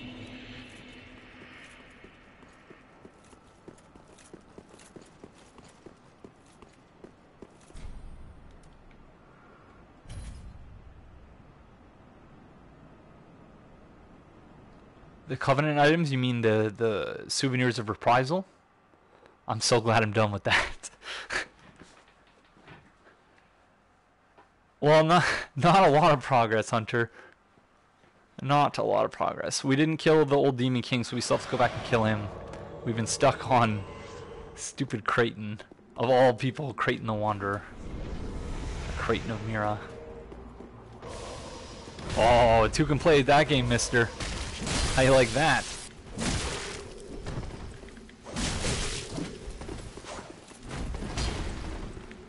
How long does it last? 60 seconds? We're trying to do a jumping attack. Yeah, let's do another one. I don't know if that hit him.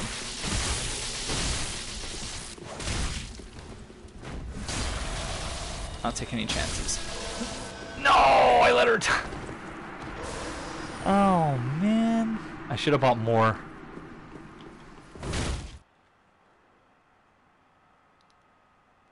Yeah, the Crystal Sage Rapier in the offhand helped considerably.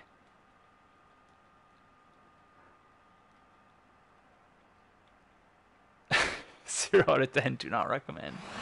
Yeah, no, same here. I've only done it once and never again. My sentiments exactly, Theo Mini. Alright. So we're going to end the stream either at 10 p.m. or 10 p.m. Eastern Time, or after we kill freaking Creighton, whatever comes next. And I guess since we have the Church of Yorshka bonfire, I might as well include his invasion in that as well. I don't know how he didn't hit us there. There we go.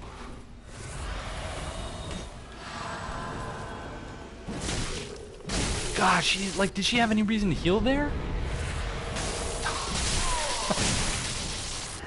Oh my god, wow, what is happening? She's lucky I'm nice and then I don't just say screw it. Although I guess we might need her later as a summon anyway, so. Alright. Creighton, everyone.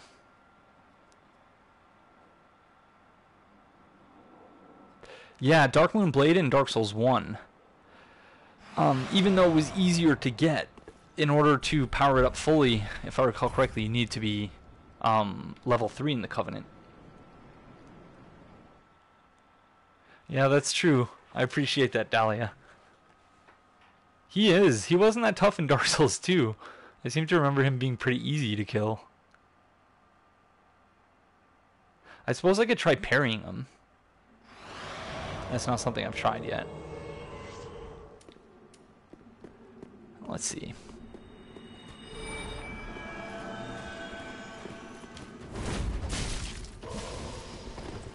Yes, hit him. Oh, that backswing is so annoying. Can't backstab fish because of it. Do you have to be very careful. Oh, that move cancel.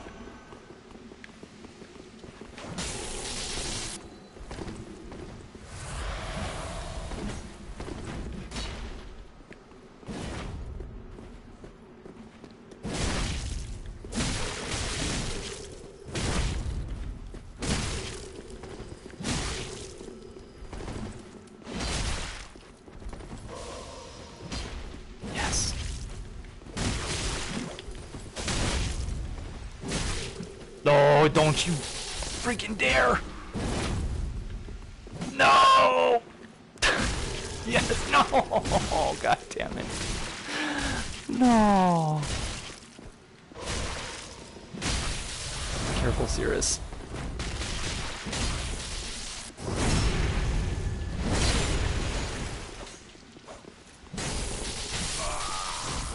Alright, no more charge attack. Oh, man. Is that a summary of the Peyton Crichton questline from Dark Souls 2, Theomany? Hello, Illuminati.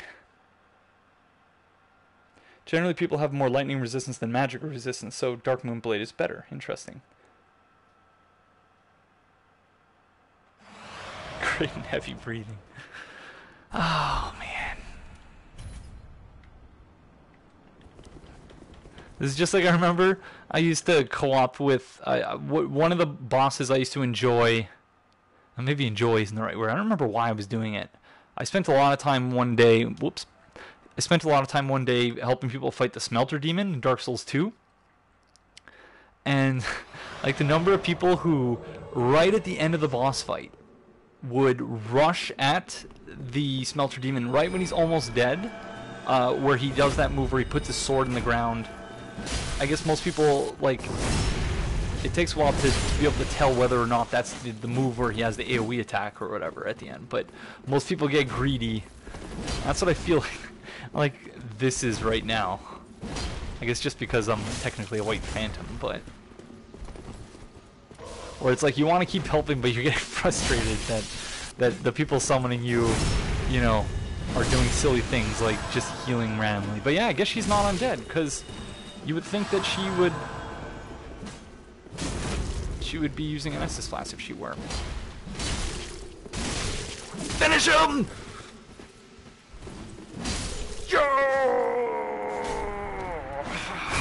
Good work, Cirrus. She's turned Thank away you for from your us. kind assistance. Blessing of the moon upon your journey.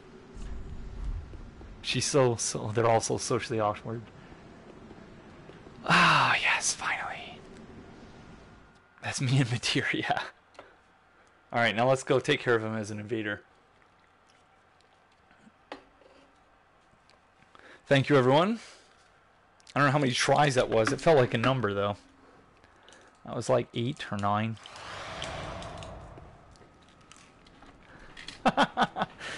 Oh, that's awesome. What is that, like surround sound, Neil Lucky? Co-oping Madeira has become my hobby, and the amount of people who mess up Madeira's aggro is nuts. Yeah. Yeah, it can be pretty, and like, for me anyway, there are a few things worse than when you're a host and you end up doing that, because it's just like, oh no, this person spent so long helping me with this boss fight and I just did something stupid and died right at the end.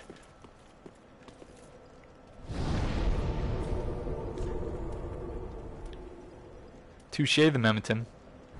Alright. Oh.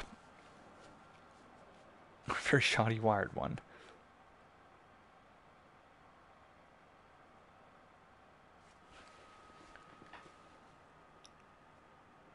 I'm looking forward to doing the DLC with the Trash Man. That should be interesting. I'm, of course, as usual, not going to tell him about any of the traps. He has to discover it himself. And am I right in remembering that, or in thinking that there was only one treasure chest in the entire DLC, and it was a mimic, right? I don't seem to recall any other treasure chests except for that one.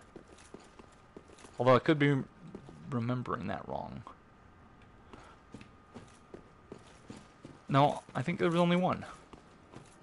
Reminds me of when I had Aegon help me with Defiled Watchdog and died like... Oh, that was alright, man. It's Defiled Watchdog. That's a tough freaking boss.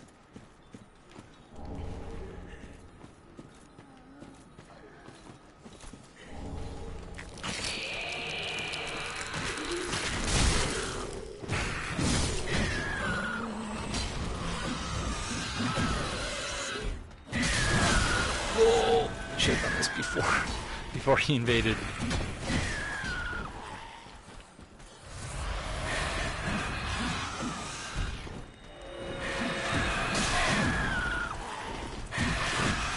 Can't hurt me if you can't see me.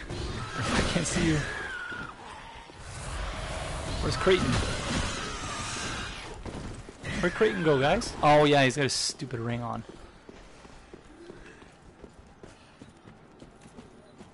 Hi, not friend. Why don't you come this way? You can beat me with your fists? Is that what that is? Yes, there we go. Get him!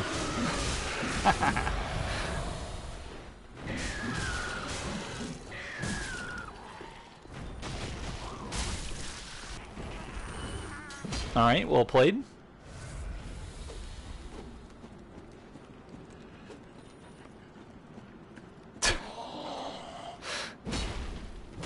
He's like, I can't walk on. No, what's happening?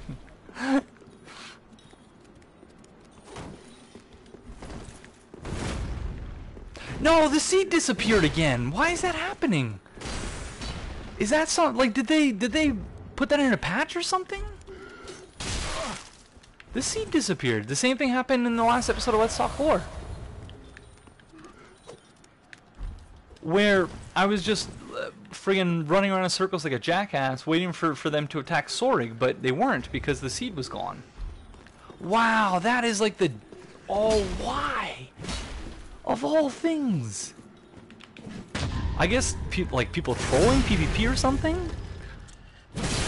But that's like 90% of the fun. Like, why even have the seeds anymore in the game? Oh, that is so... 40 seconds. That is... Oh, man, that is like the most... The seeds of a Tree of Giants have been like my favorite thing in the game since Dark Souls 2. That is so disappointing. So you mean every time you get invaded, there's a higher chance candidate that you'll get one? Oh, man. Yeah, well, I don't know if, like, as I know, Dahlia, you were there, and I think Theomany might have been there too. My Soul Level 1 play, or, not Soul Level 1, my No Death, No Bonfire run in Dark Souls 2. I have to show the screen of your view of the screen boss. The look of disgust on my face, so they added a time limit to the seed. I had no idea about that. Wow. The Hunter's Nightmare isn't... I don't think there's one host of the Hunter's Nightmare. It's like a collection of a whole bunch of different people's trauma. Moment of silence. Yeah, oh my gosh, that is like, wow. I need to get an unpatched version of the game now and buy the physical copy so that I can play it like that. That is so crazy. Like, I would think at least, like, allow the seed to remain in effect until the invader is gone. Like, that seems fair. Although, yeah, it does seem like the... Wow, I guess I have to be a lot more active about farming seeds in that case. Because that sucks. You have to keep reapplying it? Wow. FromSoft, why? Like, usually I'm pretty agreeable when it comes to the changes they make in the game. I'm like, oh yeah, well, you know, I'm sure they have a reason for it. I don't really like it, but whatever. But this is one thing where I'm just like, no, you don't mess with my sacred seeds. Not cool. That's one of the better Souls Shorts videos I made, I think. Even though most of the footage was really old before I knew how to really capture footage, so it was like 480p. A lot of the footage, but my New Game Plus 7 trolling of the Seeds of a Tree of Giant video, that's amazing. It was so much fun to do too. And yeah, that is so, oh my gosh, wow. Yeah, they really made a lot of baffling decisions when it comes to Dark Souls 2 PvP. Yeah, no, that's true. I guess invaders do have the cards stacked against them in many other ways, but I'm more mourning the loss of the funny consequences on the NPCs in the game. Because I've always really enjoyed seeding NPC invaders, especially when they're overpowered. Because, like, screw you. Yeah, well, let's kill this unfortunate Corvian here first. No! Or get murdered by that same Corvian.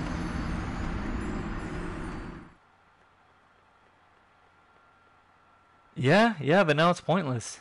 Well, see, that was one thing that, like, I thought was fair enough when they added, because in Dark Souls 2 you have no idea if there's no one will stand to protect the seeds, who will? Good question, Rogueheart. Yeah, that's a good point, Pillwalkery, but I guess they probably wouldn't want to encourage people farming seeds, because there is a way to farm seeds. Which I explained, I think, in the appendix to Bloodborne Let's Talk Lore, because that was just when I was starting playing Dark Souls 3, and I was, upset about, at that point, about the fact that they were harder to farm than they were in Scholar of the First Sin. But you can farm them by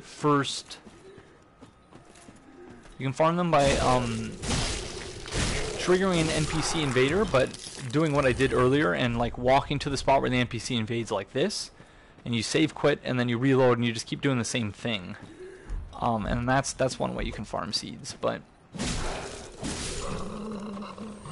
and just making sure that you don't kill the invader, but that you save quit and then walk back. But it's a pain in the rear to do, but because then you have to keep going back to Firelink to check on it. But yeah, you're definitely gonna have to do that now if they only last for 40 seconds if you ever plan to make use of them.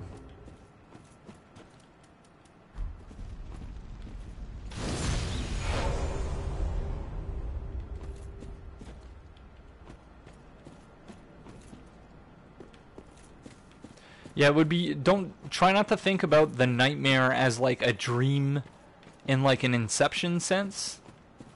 The Hunter's nightmare, or like the Dreamlands in general in Bloodborne is not like it is in Inception, it's different. Where the heck's Creighton?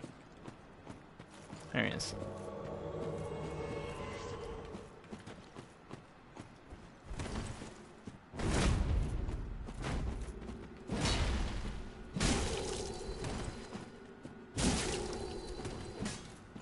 Oh, we need more undead hunter charms.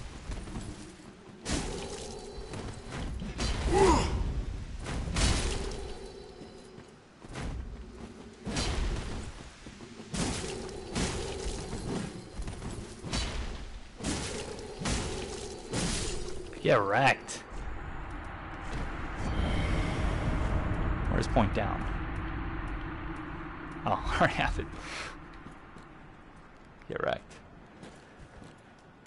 It was easier dealing with him like that than it was using the seed anyway, but yeah. Axe favored by Creighton the Wanderer, infamous deserter of the Knights of Mira. Called Dragonslayer's axe for the lightning that pulsates within its blade, but Creighton used it to slay men. Yep, pretty much.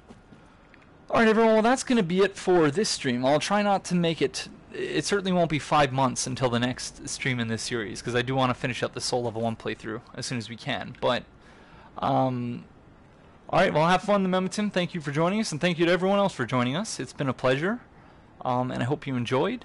I will be uploading this to YouTube later. If you didn't see the whole thing, you can watch it there. But, yeah, thank you all very, very much for joining me, and I'll see you next time. Bye-bye. Whoop. Sorry for hitting the mic there.